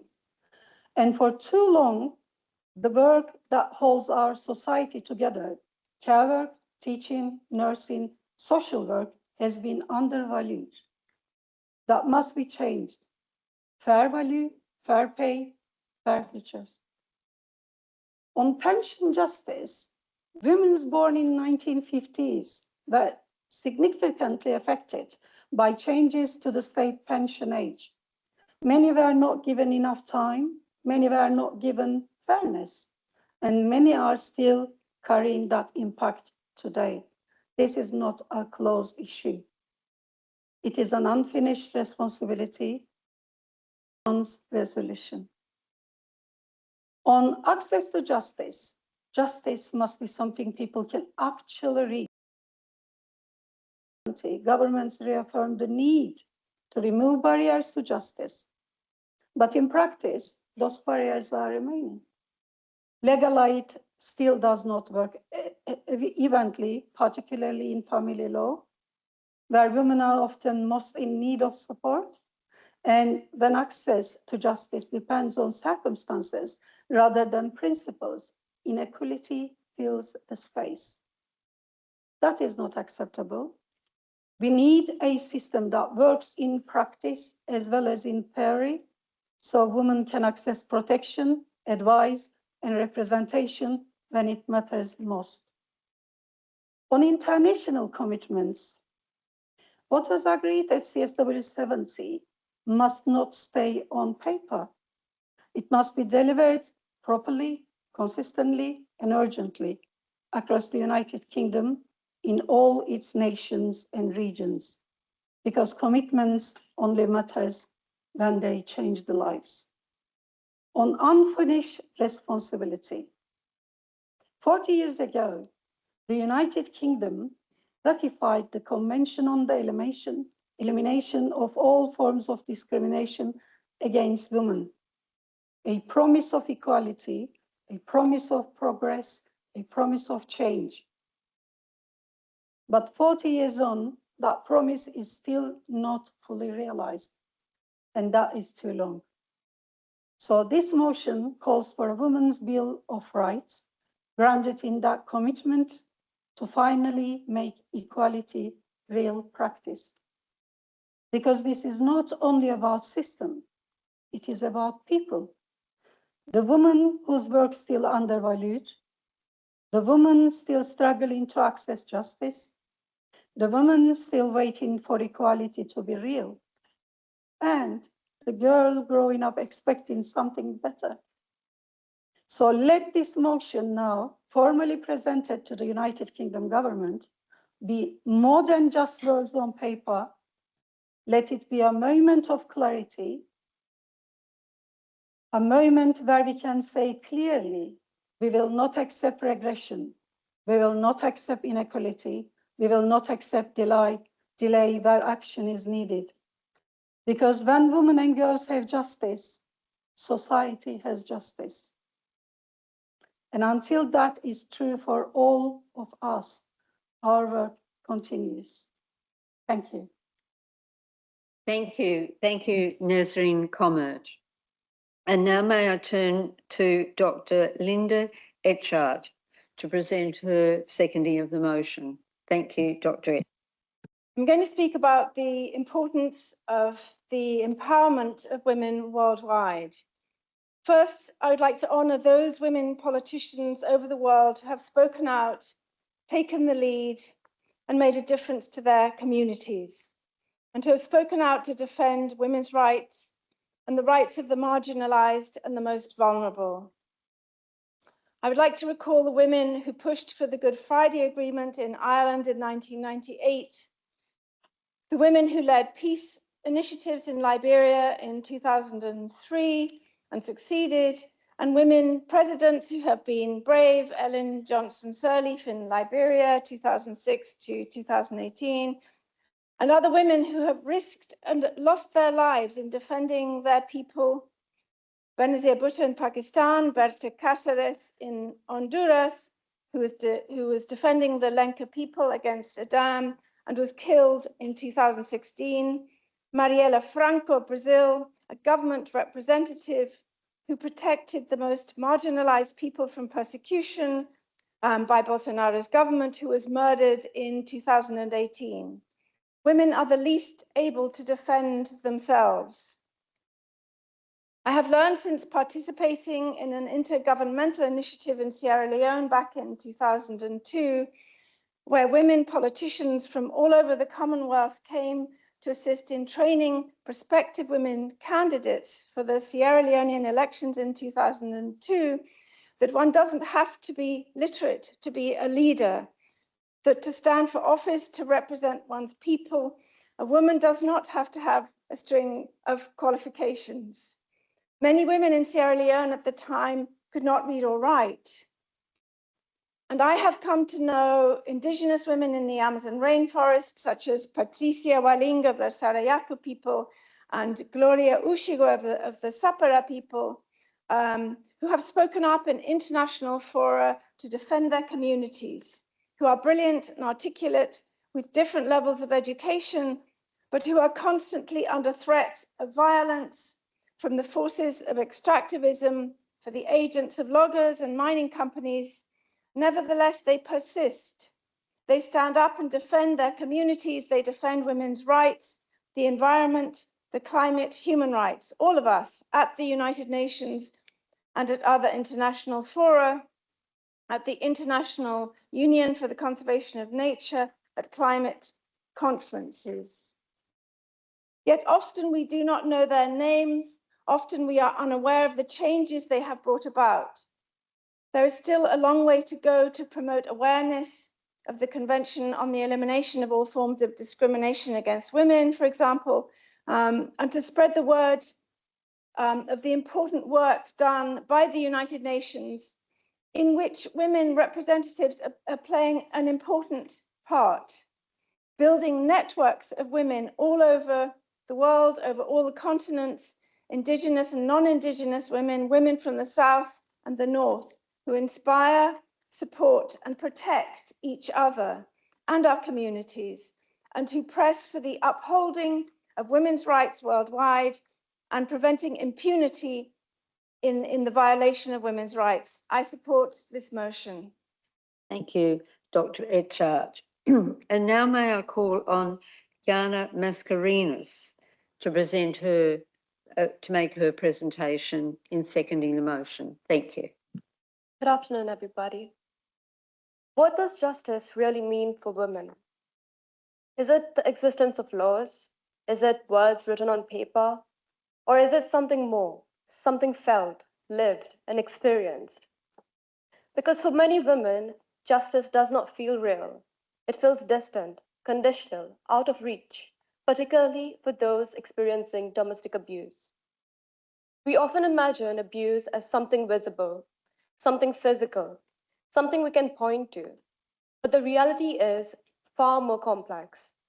Abuse is often silent. It is coercive. It is controlling, it isolates, it manipulates, it instills fear. It strips women of their independence, their confidence, and ultimately their voice. There are no visible bruises, but the damage runs deep. When a woman has been silenced by fear, by dependency, by shame, how can she possibly access justice? The law tells her she can, but her reality tells her she cannot. Yes, the criminalization of coercive control was a step forward, but recognition alone is not justice. Because in practice, only a fraction of survivors ever see that justice realized. There is a gap, a dangerous gap, between what the law promises and what women experience. And within that gap, women are lost. Even when they find the courage to speak, to come forward, to tell their story, they often enter a system that does not fully understand them. A system still shaped by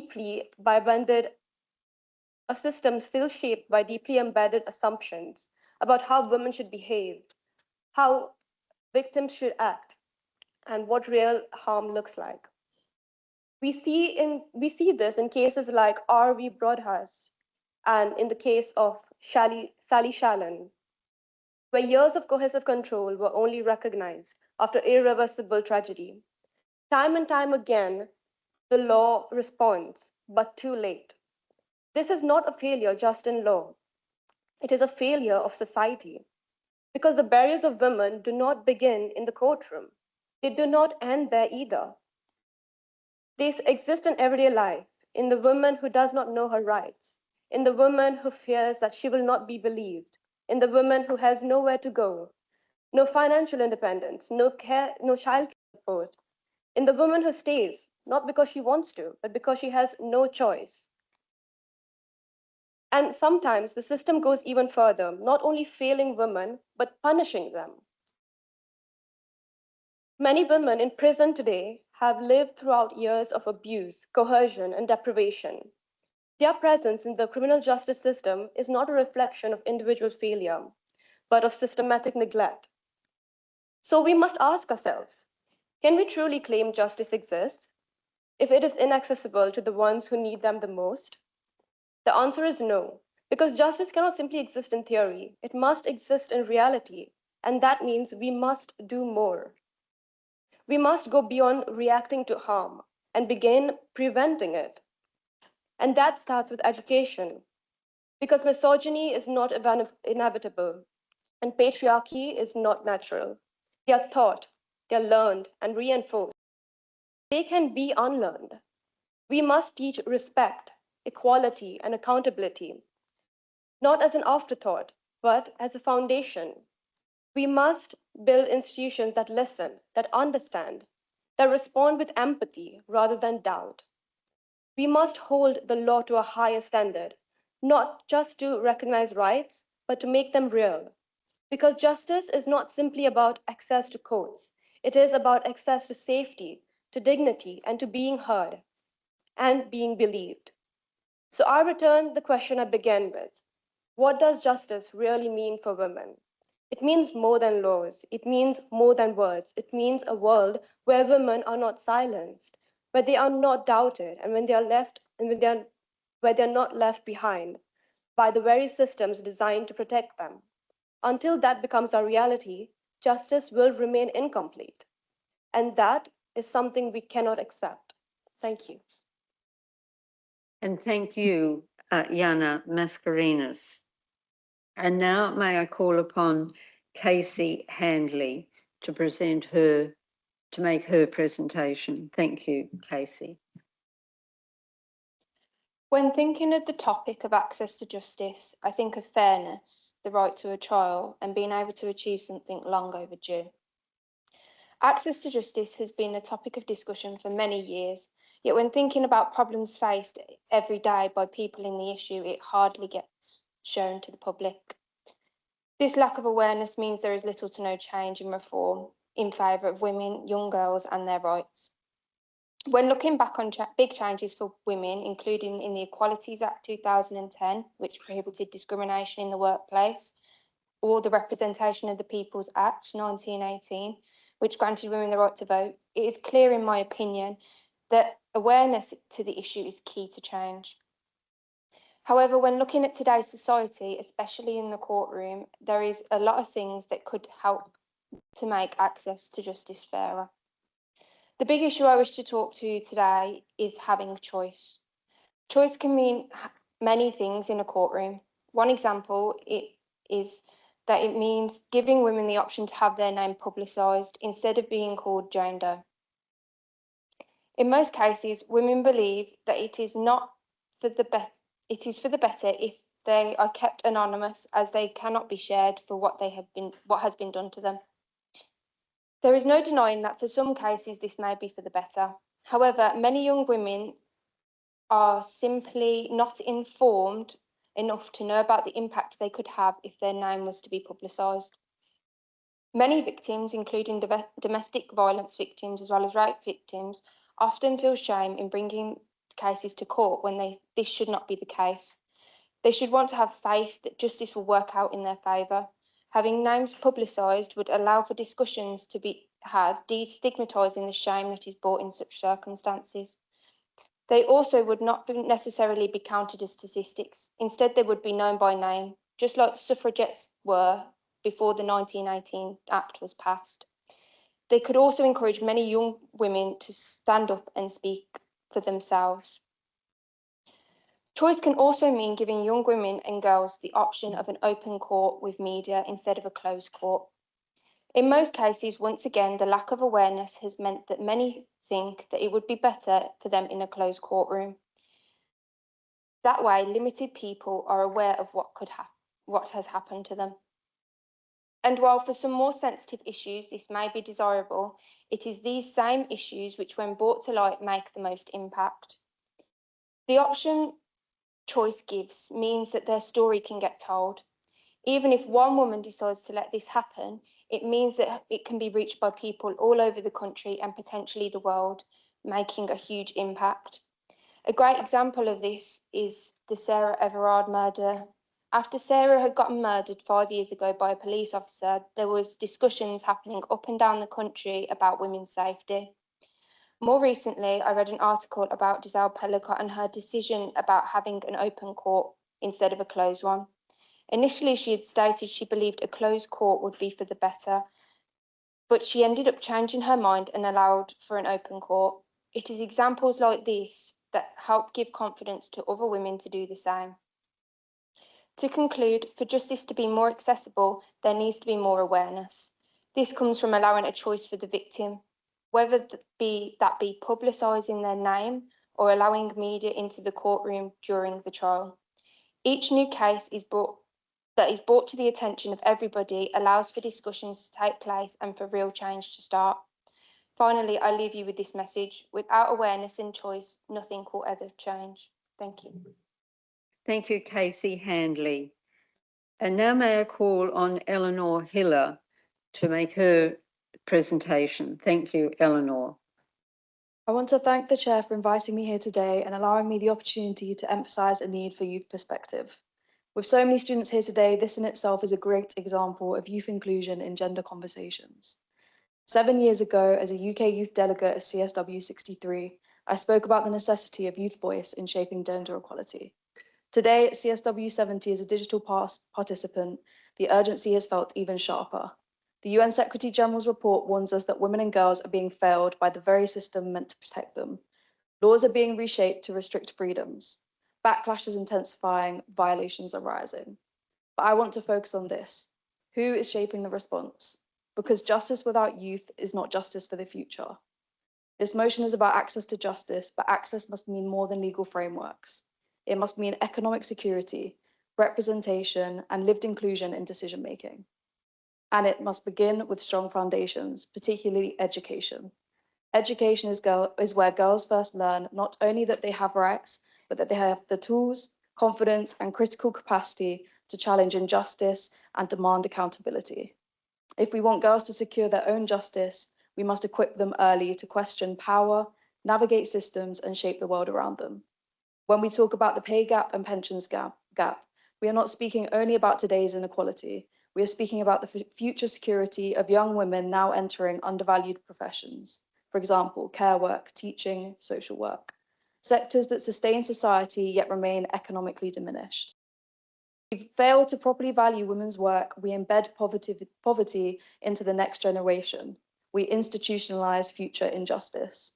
When we speak of 1950s women impacted by state pension changes, we must also speak of intergenerational accountability. Young women are watching how governments treat women older than them. We are learning whether justice is retrospective or conditional. When we talk about legal aid skewed away from family law, we are talking about whether a young woman experiencing domestic abuse can realistically access protection. Rights on paper do not protect anyone, as many have already said today. Access does. And when we speak about implementing the agreed conclusions of CSW 70 and finally incorporating CEDAW into domestic law 40 years after ratification, we are confronting a deeper issue. My generation may have learned the vocabulary of equality, but not always the structural analysis required to defend it or the tools in which to challenge systems. And without deeper critical education, education that really challenges culture as well as codifies rights, backlash fills the gap. Culture does not shift through policy alone. Boys and men must be meaningfully engaged in education and these conversations, because cultural transformation requires shared responsibility, not parallel progress. Will international commitments translate into national realities, or will they remain words without enforcement? Equality acknowledged in principle, but not operationalized in practice. This motion is not just about correcting inequality for today's women, it is about ensuring that young women and girls do not inherit structures that are already stacked against them. If we fail to properly value women's work, we embed poverty into the next generation. If we fail to fund legal aid fairly, we normalize inaccessible justice. If we delay incorporation of CEDAW, we signal that women's rights remain negotiable. At CSW 70 this year, I've heard the same conversations I heard 7 years ago about violence, about war, about economic marginalization. Different countries, different contexts, but the same pattern. Women disproportionately affected, youth voices marginalized, commitments delayed. No justice for all women and girls meant no justice at all. That line is not rhetorical, it is intergenerational. Because when systems fail women today, they fail girls tomorrow. Young people are not beneficiaries of justice frameworks. We are stakeholders in their design. My generation is not asking for symbolic inclusion, we are asking for structural change. If backlash against gender equality is rising, then youth engagement must rise with equal force. Not as performative participation, but as structural integration. Youth representation in legal reform, youth input in pay equality assessment, youth oversight in monitoring CEDAW implementation. And it must include us, not as future leaders, but as present stakeholders. Justice must be substantive, it must be lived, it must be economic, legal, and political, and it must be intergenerational. I do not want to stand here in another 7 years at CSW and hear the same conversations again. If this motion is to mean anything, it must mark a turning point between acknowledgement and action. Not in another decade, not in another report. Now, I support this motion. Thank you. Thank you, Eleanor Hiller. And now may we go to Iona Ahmed. Thank you, Iona. Thank you, everyone. And it's been wonderful to hear such impactful and empowering speeches. As one of the younger speakers today, I do not have much involvement in the justice system. I'm not a lawyer, I'm not a solicitor, and I'm not even a law student. However, I am a woman. And as a woman, it is my imperative that all women, no matter their involvement in the justice system, have access to it. In the UK, this is implemented in our free nationalised healthcare system. If we experience a health issue, we can, free of charge, visit a doctor. And yet, when we experience a legal issue, we must either meet an extremely restrictive criteria to prove eligible for free legal aid, or we must be forced thousands into debt. This is the very failure of our justice system. Currently, in the UK, 1 in 4 women will experience domestic abuse in their lifetime. However, only 1 in 5 will ever go on to report it. We are faced with thousands of women who want to seek justice, who want to speak up about their situations, but who have no one to listen to them. So why is this? Why is it that 80% of domestic violence cases will never meet the justice system? Why is it that 80% of survivors are forced to survive in silence? One answer lies in legal aid, or rather in the lack of it. Legal aid is government-funded support in the form of legal representation, advice, and mediation for those who cannot afford legal aid since the 2000s have left only more and more people, specifically women, isolated, stranded, and feeling failed by the very systems put in place to protect us. Now, the Legal Aid Sentencing and Punishment of Offenders, the LASPO Act, has been talked about a couple times this session already, because this is an immense act which cut the legal aid budget by £350 million. And this was mainly in areas which disproportionately affect women. For instance, employment law, where women are victims of maternity and pregnancy discrimination. Housing law, where no-fault evictions and homelessness is increasing among women. And immigration and asylum-seeking law, where women seek justice for human trafficking, violence, and sexual assault. And family law, where 72% of domestic violence victims are women. While our justice system claims to give voices to all victims, it is the availability of legal assistance, not simply the mere existence of a system of justice, that often determines our level of access to it, and our ability to participate in a court of law in a meaningful way. The implementation of the LASPO Act, therefore, and subsequent failure to provide this necessary legal assistance has meant that the majority of female victims of crimes ranging from housing insecurity to human trafficking will never be heard. This issue is pressing for all women, not just victims of violence, because legal aid is our bridge. It is the bridge between the inaccessible, the complicated, and the wholly out of reach tribunal process and all of us. Free legal aid allows the justice system to reach a hand out to victims who feel trapped and isolated from justice due to their economic situations. But in defunding it, we have left victims at their most vulnerable positions alone to navigate justice in isolation. As a result, 64% of women who are over-indebted to legal representation are women, as the implementation of the LASPO Act means accessing legal support becomes an economic privilege that most cannot afford. As a result, women are ultimately condemned to either finding a way to pay for legal representation or attempting to navigate proceedings alone, or, as so many women are forced to do, not take action at all. As a result, justice impacts all of us, and its inaccessibility will be felt by all of us. As when justice becomes an economic privilege rather than a humanitarian right, this is when we must reevaluate if it can even be considered justice at all for any of us. Justice that comes at a personal cost is not justice. Justice that is reserved for the economically privileged is not justice. And justice that is out of reach for women is not and never will be justice. Thank you very much. And thank you, Sonia Ahmad. Thank you. And now we turn to Dr. Judy Forshaw. Dr. Forshaw, thank you.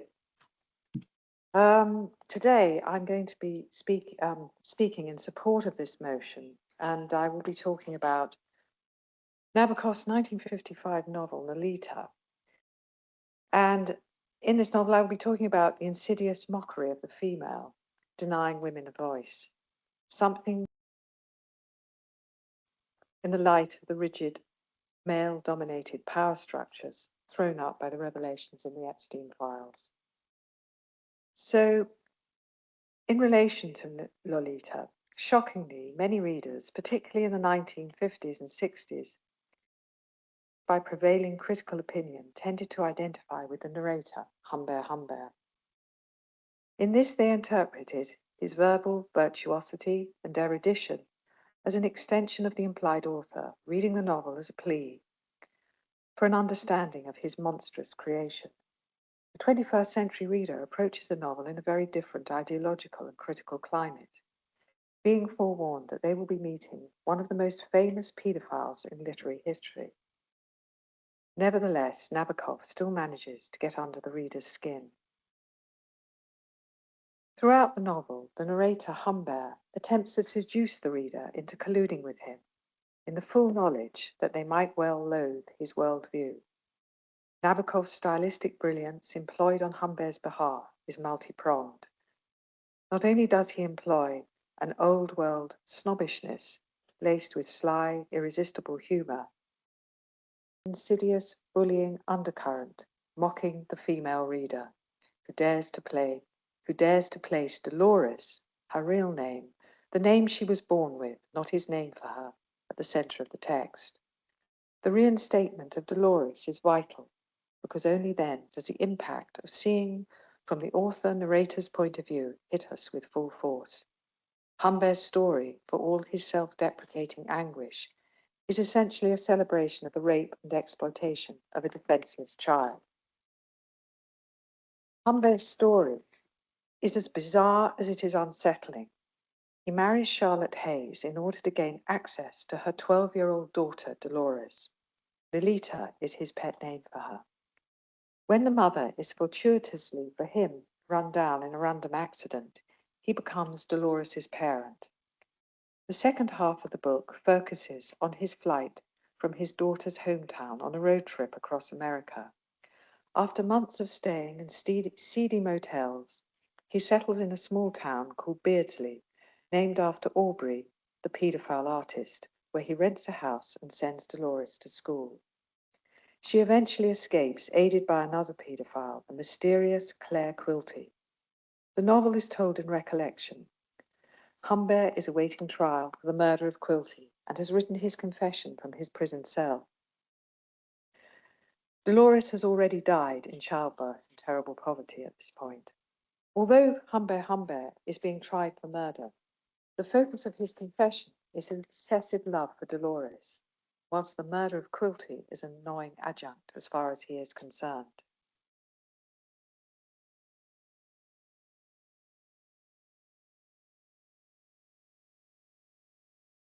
At the time Lolita was first published in 1955, there were readers who fell into Humbert's artful trap. Dorothy Parker, writing in 1958 in a review of Lolita for The New Yorker, writes, "It is an engrossing, anguished story of a man of taste and culture, who can love only little girls. They must be between the ages of 9 and 14. He calls them nymphettes." In the 1960s, critics, eager to avoid the controversy raised by this novel, tended to focus on a type of close reading associated with formalist criticism. Paige Stegner, an influential American critic, a dense, unappreciative reader, one whose inaccurate reading places all the attention on Humbert's aberration and neglects his suffering and his comedy. The implication here is that the intelligent reader is capable of sympathetic identification with Humbert's story. Lolita is in reality, this is what Paige Sager writes, Lolita is in reality a rather common, unwashed little girl whose interests are entirely plebeian, though in certain respects precocious.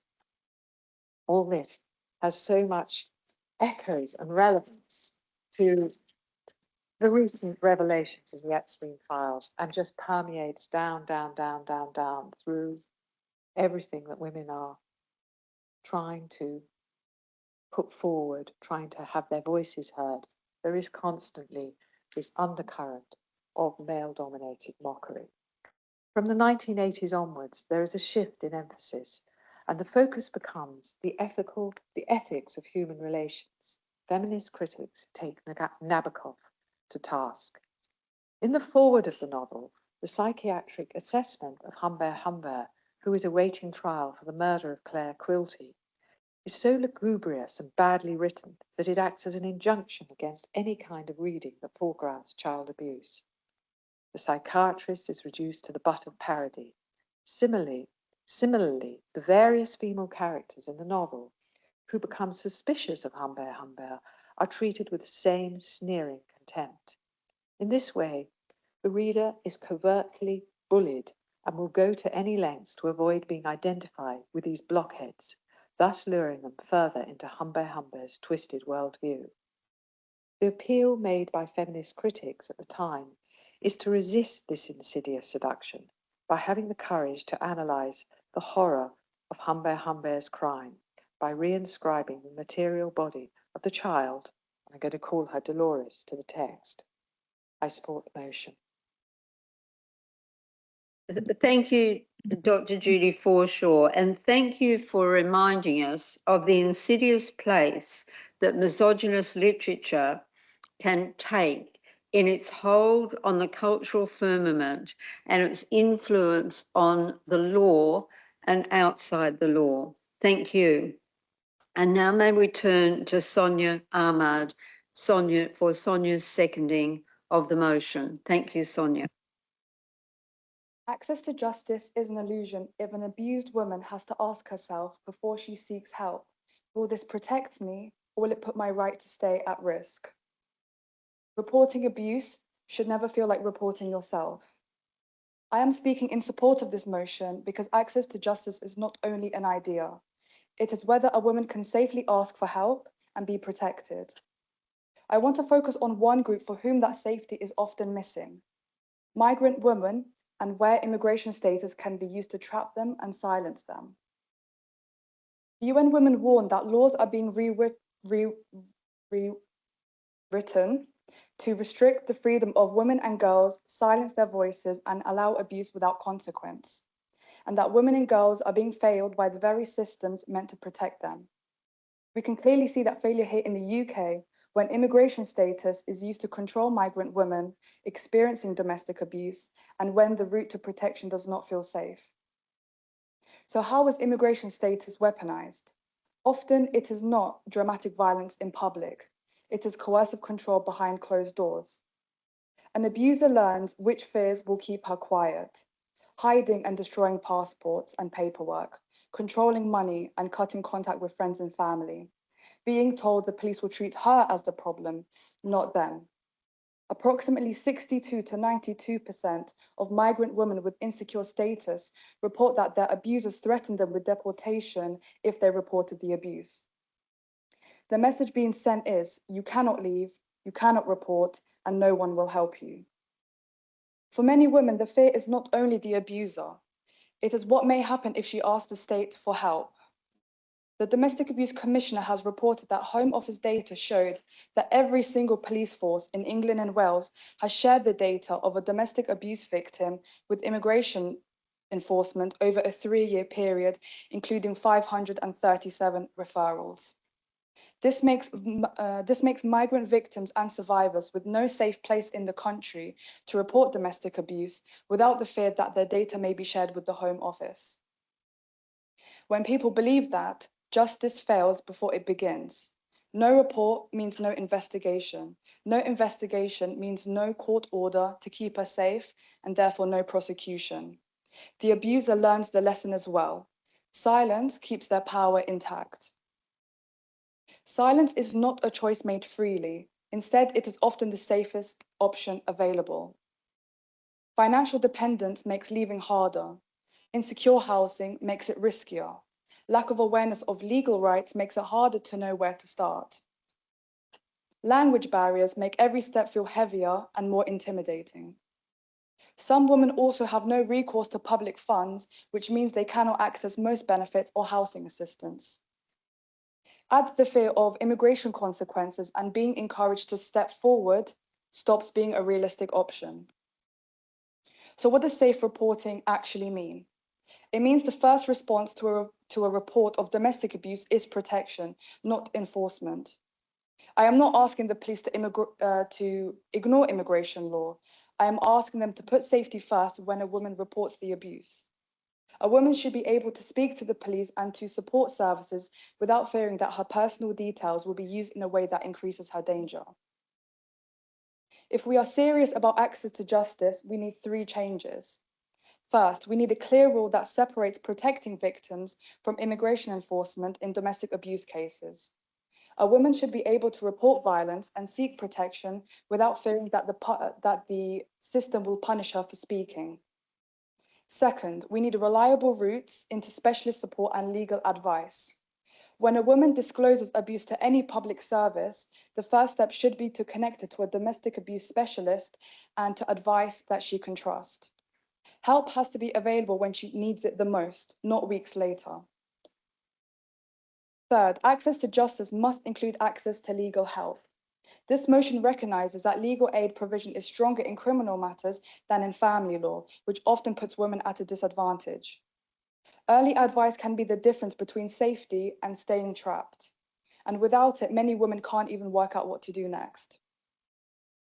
My conclusion is simple. Justice is not measured by what the law promises on paper. It is measured by whether the person who needs protection can use the system without being harmed again. A justice system cannot claim to protect women while making the act of reporting abuse a new source of fear. If we mean rights, justice, action for all women and girls, then we must insist on safe ways to report abuse that put safety first and make justice real for everyone. Thank you. Thank you, Sonia Ahmad. Thank you.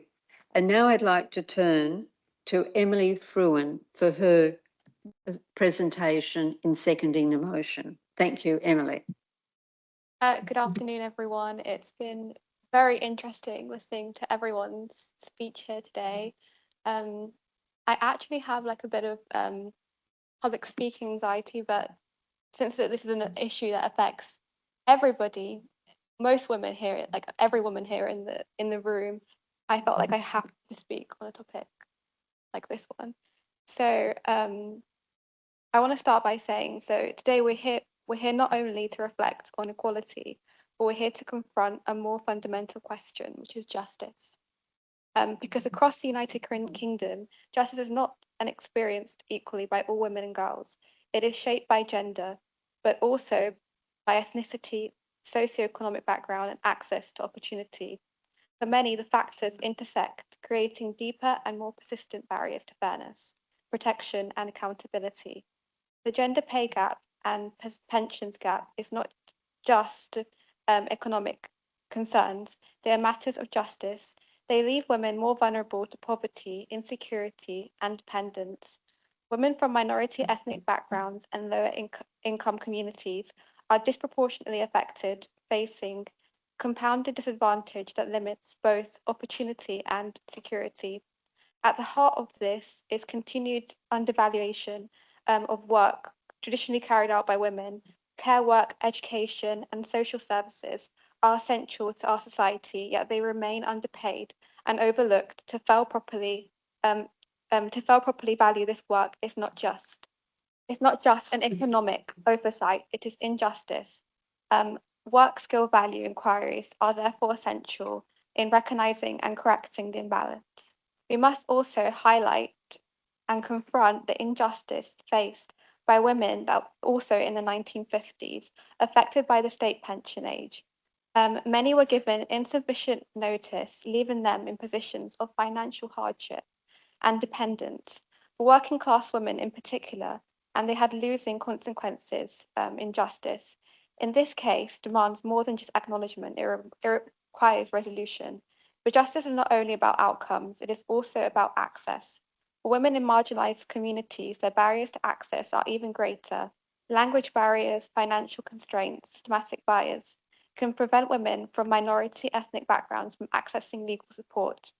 In reality, this means that justice exists in principle, but not always in practice. That cannot be accessed equally, cannot be called just. If women and girls, particularly those from minority ethnic and disadvantaged backgrounds, continue to face greater barriers, then justice remains. And when justice is denied to women and girls, it is denied to everyone, and a society who doesn't deliver justice for all cannot be just. Thank you. Thank you, Emily Frewin. And now may I invite Salomey Asare to speak. Thank you, Salomey. Thank you, Madam Speaker.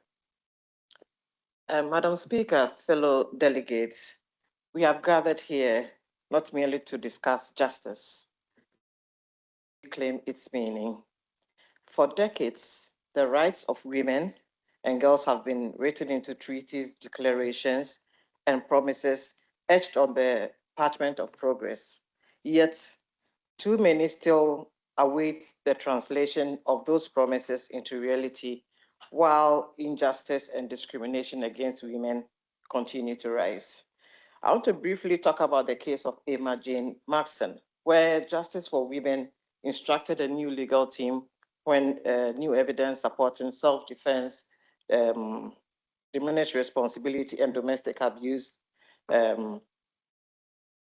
was unveiled. And this resulted in her conviction being quashed and a retrial being ordered.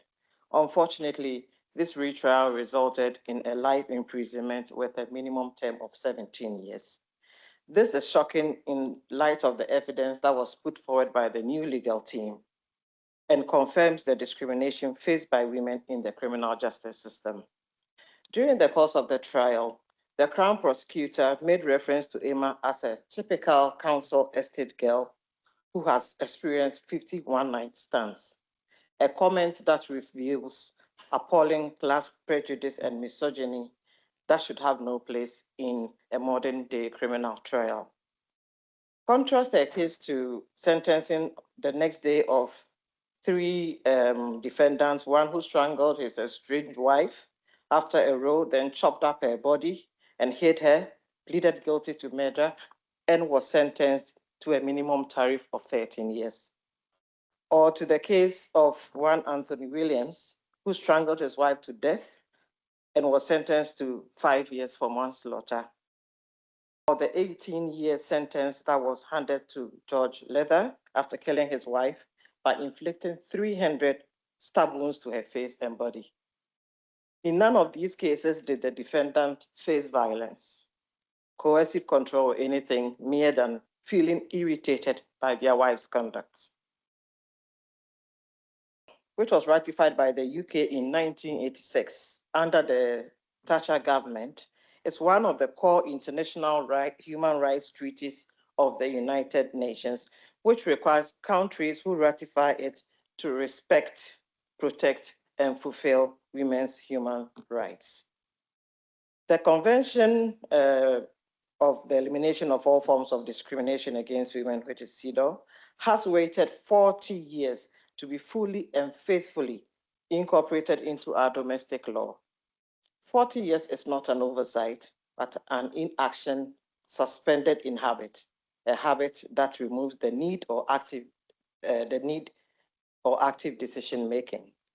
Justice delayed for women and girls is not an isolated breach, but a fracture in the foundation of humanity itself.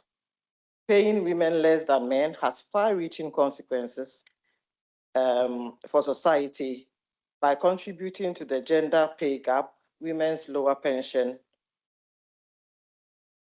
contributes to incidents of relative poverty in their later life. It is unfair and legally actionable for men to receive higher pay for the same job and hours because it violates the principle of equal pay for equal work, creating discrimination based on gender. So today in the Women's Parliament, I call for full incorporation and urge that we speak not just as legislators and advocates, but as constructors of a future legal order, one that centers on equality as a living principle, not a distant goal. This means embedding gender equality into every statute, every policy, and judgment. It means designing systems that work for women in all their diversity, trans women, women of color, migrant women, disabled women, indigenous women, and everyone whose experience lies outside the narrow confines of power. We demand accountability. Words such as empowerment and inclusion ring hollow unless they come with measurable change in costs, in classrooms, and in economies. Justice may be felt in wages earned equally, in reproductive rights secured proudly, in safety ensured consistently, and in representation achieved meaningfully. Because no justice for women and girls does not mean a deficit in one segment of society. but means no justice at all. And without justice, there is no peace worth keeping and no democracy worth defending. So let today's Women in Parliament be remembered as a turning point, not when we repeated someday, but when we declared full implementation in CEDAW now. CEDAW now for legal equality, representation, rights, justice, and action for all women and girls. I second the motion. Thank you, Salomey Asare. And now may I ask Julie Dyer to second the motion. Thank you, Julie. Good afternoon, everyone, and thank you, Madam Chair, for the opportunity to voice my support for this. So the question I beg to ask is why still being paid less than their male counterparts in the third decade of the 21st century? In my observation during my time in banking, women's spending more directly linked to the micromanaging of the well-being of the family, that is prioritizing food and clothing, which are the primary necessities of life. So why the disparity? Could there be any moral or religious justification for this? I think not. In fact, I've chosen to take recourse from the Christian Bible to support this noble call for justice. Proverbs 31:10 reminds us a virtuous woman is worth more than rubies. In a nutshell, Proverbs 31:16-23 also tells us she considers a field and buys it. Her household is well provided for. Her husband is respected. And because of that, her husband is respected at the gate where he sits among the elders. This isn't just a biblical portrait of a capable woman. It is a snapshot of the women's pivotal role in provision and family well-being. Yet the pay gap and the pensions gap persist, leaving women vulnerable to poverty and abuse. Women's work, often undervalued and underpaid, is the backbone of our society. From teaching, medicine, legals, or care work, women's contributions are invaluable and drive our communities forward. Therefore, we call on the government to institute work skills value inquiries to rectify this injustice. Let's recognize women's worth and ensure fair compensation. To the women of the 1950s cohort affected by the state pension age change, we hear you. If you're here, we hear you. We urge government to engage in mediation and rectify this wrong. The Women's Parliament urges concerted action by the UK government, stakeholders, and peoples of the world to address systemic inequalities faced by women. As Proverbs 31 says, give her the reward she has earned and let her work bring her praise at the city gate. Let's work together to make equality for women a reality. We have reeled out the list of these inequalities long enough. We urge responsible authorities to make it happen now. Thank you. Thank you. Thank you, Julie Dyer. And now I turn to Dr. Natalie Turney for her summation as we come to the end of this Women's Parliament and engage in our collective seconding of the motion. So Dr. Turney, if you would lead us into that. Thank you. Thank you, Chair. Actually, I'd just like to begin by thanking Emily, one of our speakers here today, who reminded us of the importance of our collective voice from whatever background, whatever experience we have, the value that each of our voice has. in this collective cause. So thank you, Emily, for that. And thank you all for such enlightening and empowering speeches today. I've certainly learnt a lot from all of you. But thank you, Chair, for allowing us for this opportunity to reflect on the 70th session of the United Nations Commission on the Status of Women, CSW 70. We can reflect and continue our advocacy today and on an ongoing basis here at the Women's Parliament and beyond. The priority theme of CSW 70 was a particularly important one for me, with my background being in law. But access to justice, what I learned during CSW 70 is it's so much more than access to legal justice. And it was really enlightening to hear the various different positions on that. CSW 70 is a truly empowering experience, being there or participating online. Wonderfully empowering, but those 2 weeks are also immensely humbling, heart-wrenching, and at times harrowing. I want to just draw on today's motion, which discusses the agreed conclusions of CSW 70, those being agreements between the member states of the Commission that will drive, we hope, national and international policies going forward. And of course, that's what our motion demands today, that the UK will sufficiently and adequately and robustly implement the agreed conclusions without delay. In preparation for CSW 70, the UK Civil Society Women's Alliance was hugely involved with the UK Government Office for Equality and Opportunity in providing feedback on the original draft, the zero draft of the agreed conclusions and the subsequent revisions to it. And I send my particular thanks to Chair for her support as we navigated through those documents, often with not much time at all. One day, I think it was 45 minutes that we needed to get back to them. I'm proud to say that some of our wording is featured in the final draft of the agreed conclusions. And I'm going to draw on a proposed paragraph that actually wasn't included, but that I think really needs our attention today.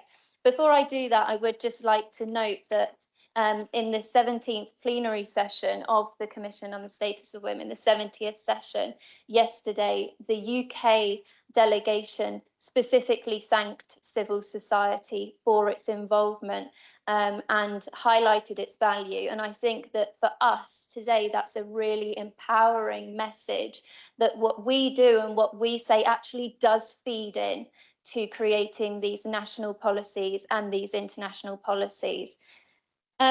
The paragraph that I'd like to refer to, that, like I say, we proposed but was not ultimately included in the agreed conclusions, but I wish to note its language on record, and therefore I'll read it, is to ensure that justice mechanisms are transparent and available to all women and girls living in conflict zones and territories under occupation, recognising that they often live in justice vacuums whilst facing increased risk of violence.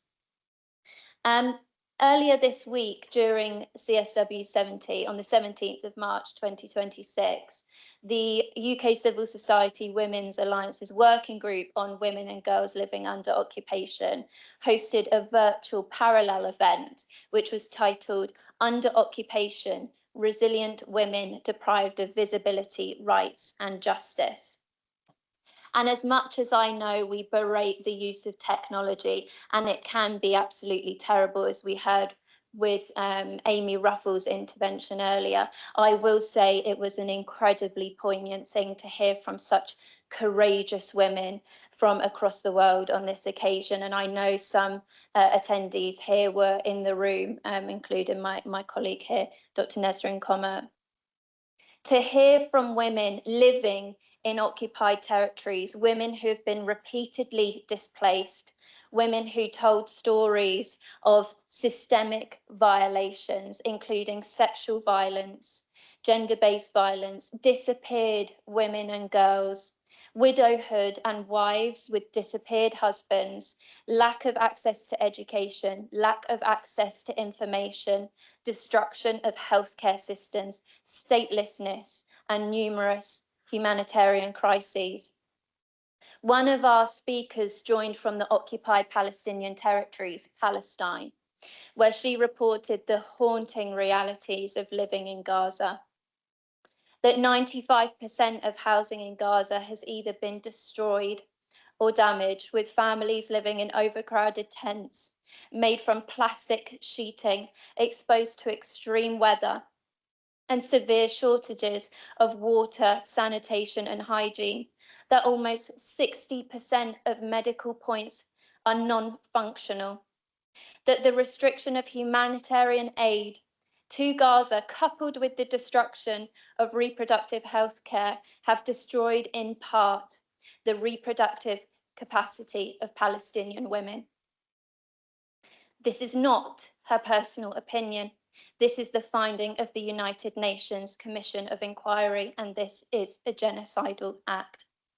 But what happens to these women and girls? I noticed when we were in New York City for CSW 70 that despite some references to women living in conflict zones, I heard no mention of this word occupation and of its oppressive realities. Yet women and girls living under occupation are extremely vulnerable. They are resilient, but they are resilient in the face of the world's quiet, the face of impunity of their occupiers and abusers, in the face of the justice vacuums that perpetuate generational cycles of oppression. It is for them that our working group last year launched its international campaign for the creation of the role of a UN Special Rapporteur for women and girls living under occupation, dedicated to a mandate focused on women and girls living under occupation, an independent expert appointed to investigate, monitor, and report. While existing UN special rapporteurs may interact with this issue while fulfilling their own mandates, none of them directly address this as an exclusive area of concern. But it is clear that women and girls in these circumstances face issues that arise explicitly because of their status as under occupation. It is clear that the special rapporteur role would be well suited to representing their interests, and it is clear that there's a major gap in their representation within the register of existing mandates. And so the working group has requested the support of the UK government to request this creation of the role, with an opportunity to address its various commitments set out within its National Action Plan on Women, Peace and Security 2023 to 2027. It requires no financial commitment from the UK government. The role is unpaid. Instead, they receive reimbursement of expenses and logistical support from the Office of the UN High Commissioner for Human Rights. Our working group proudly has the support of Emily Darlington MP, Labour MP for Milton Keynes Central. And she wrote in January 2026 to our Foreign Secretary, the Right Honourable Yvette Cooper MP, requesting her assistance. While we await the Foreign Secretary's response, we ask for your support in this campaign.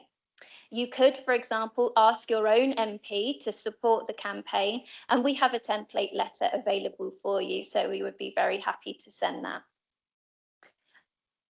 We are asking that you be a part of the resistance against these atrocities, that you be an amplifier of their voices, that you be the movement that ensures that women and girls living under occupation in territories across the globe are delivered meaningful access to justice and freedom, that you recognise that the importance for us here today in calling for a Women's Bill of Rights in the United Kingdom and its 4 nations is particularly important because it gives us an opportunity to lead, not only for us, not only for the women and girls who live in those 4 nations, but it's an opportunity to lead in equality and equity for women and girls across the world, and particularly those who are in these territories who become invisible, not by virtue of the fact that they do not have a voice, they do have a voice, but by virtue of the fact that it is never amplified on this world stage, and we can be the difference to that.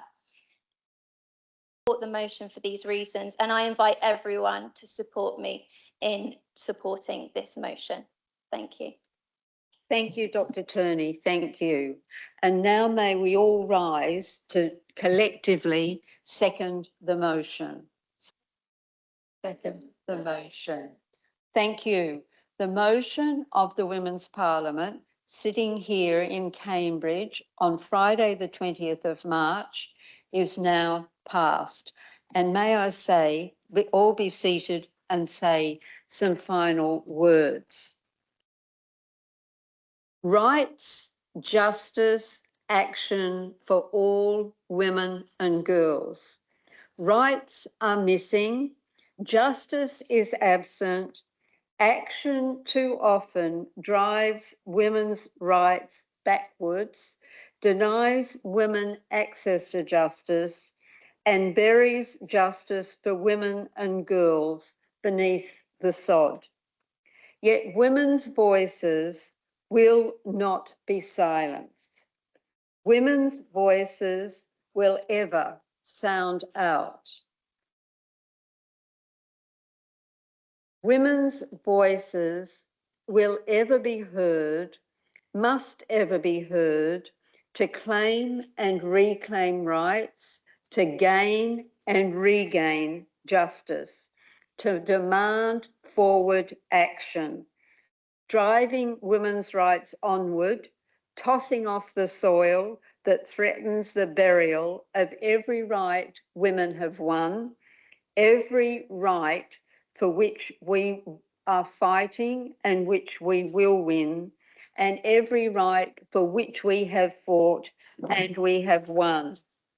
This Women's Parliament has heard women's voices, and this Women's Parliament demands that these voices are listened to and more, that not only listened to, but acted upon. Women have ever been speaking out. Women have never been silent. Women will not be silenced nor be silent. Women will speak up, speak out, speak fearlessly despite fear, with courage despite the misogyny that faces us, with fortitude while despite the anger that may come from those who are in power and who prefer not to hear us speak or not to listen. This Women's Parliament joins women throughout the world in the calling and the demand for rights, for justice, for equality, for dignity and respect, and for the real enjoyment and real joy of living that is the right for all women and girls. Justice for all women and girls means and makes and maintains justice for all. So this Women's Parliament is now adjourned. Thank you.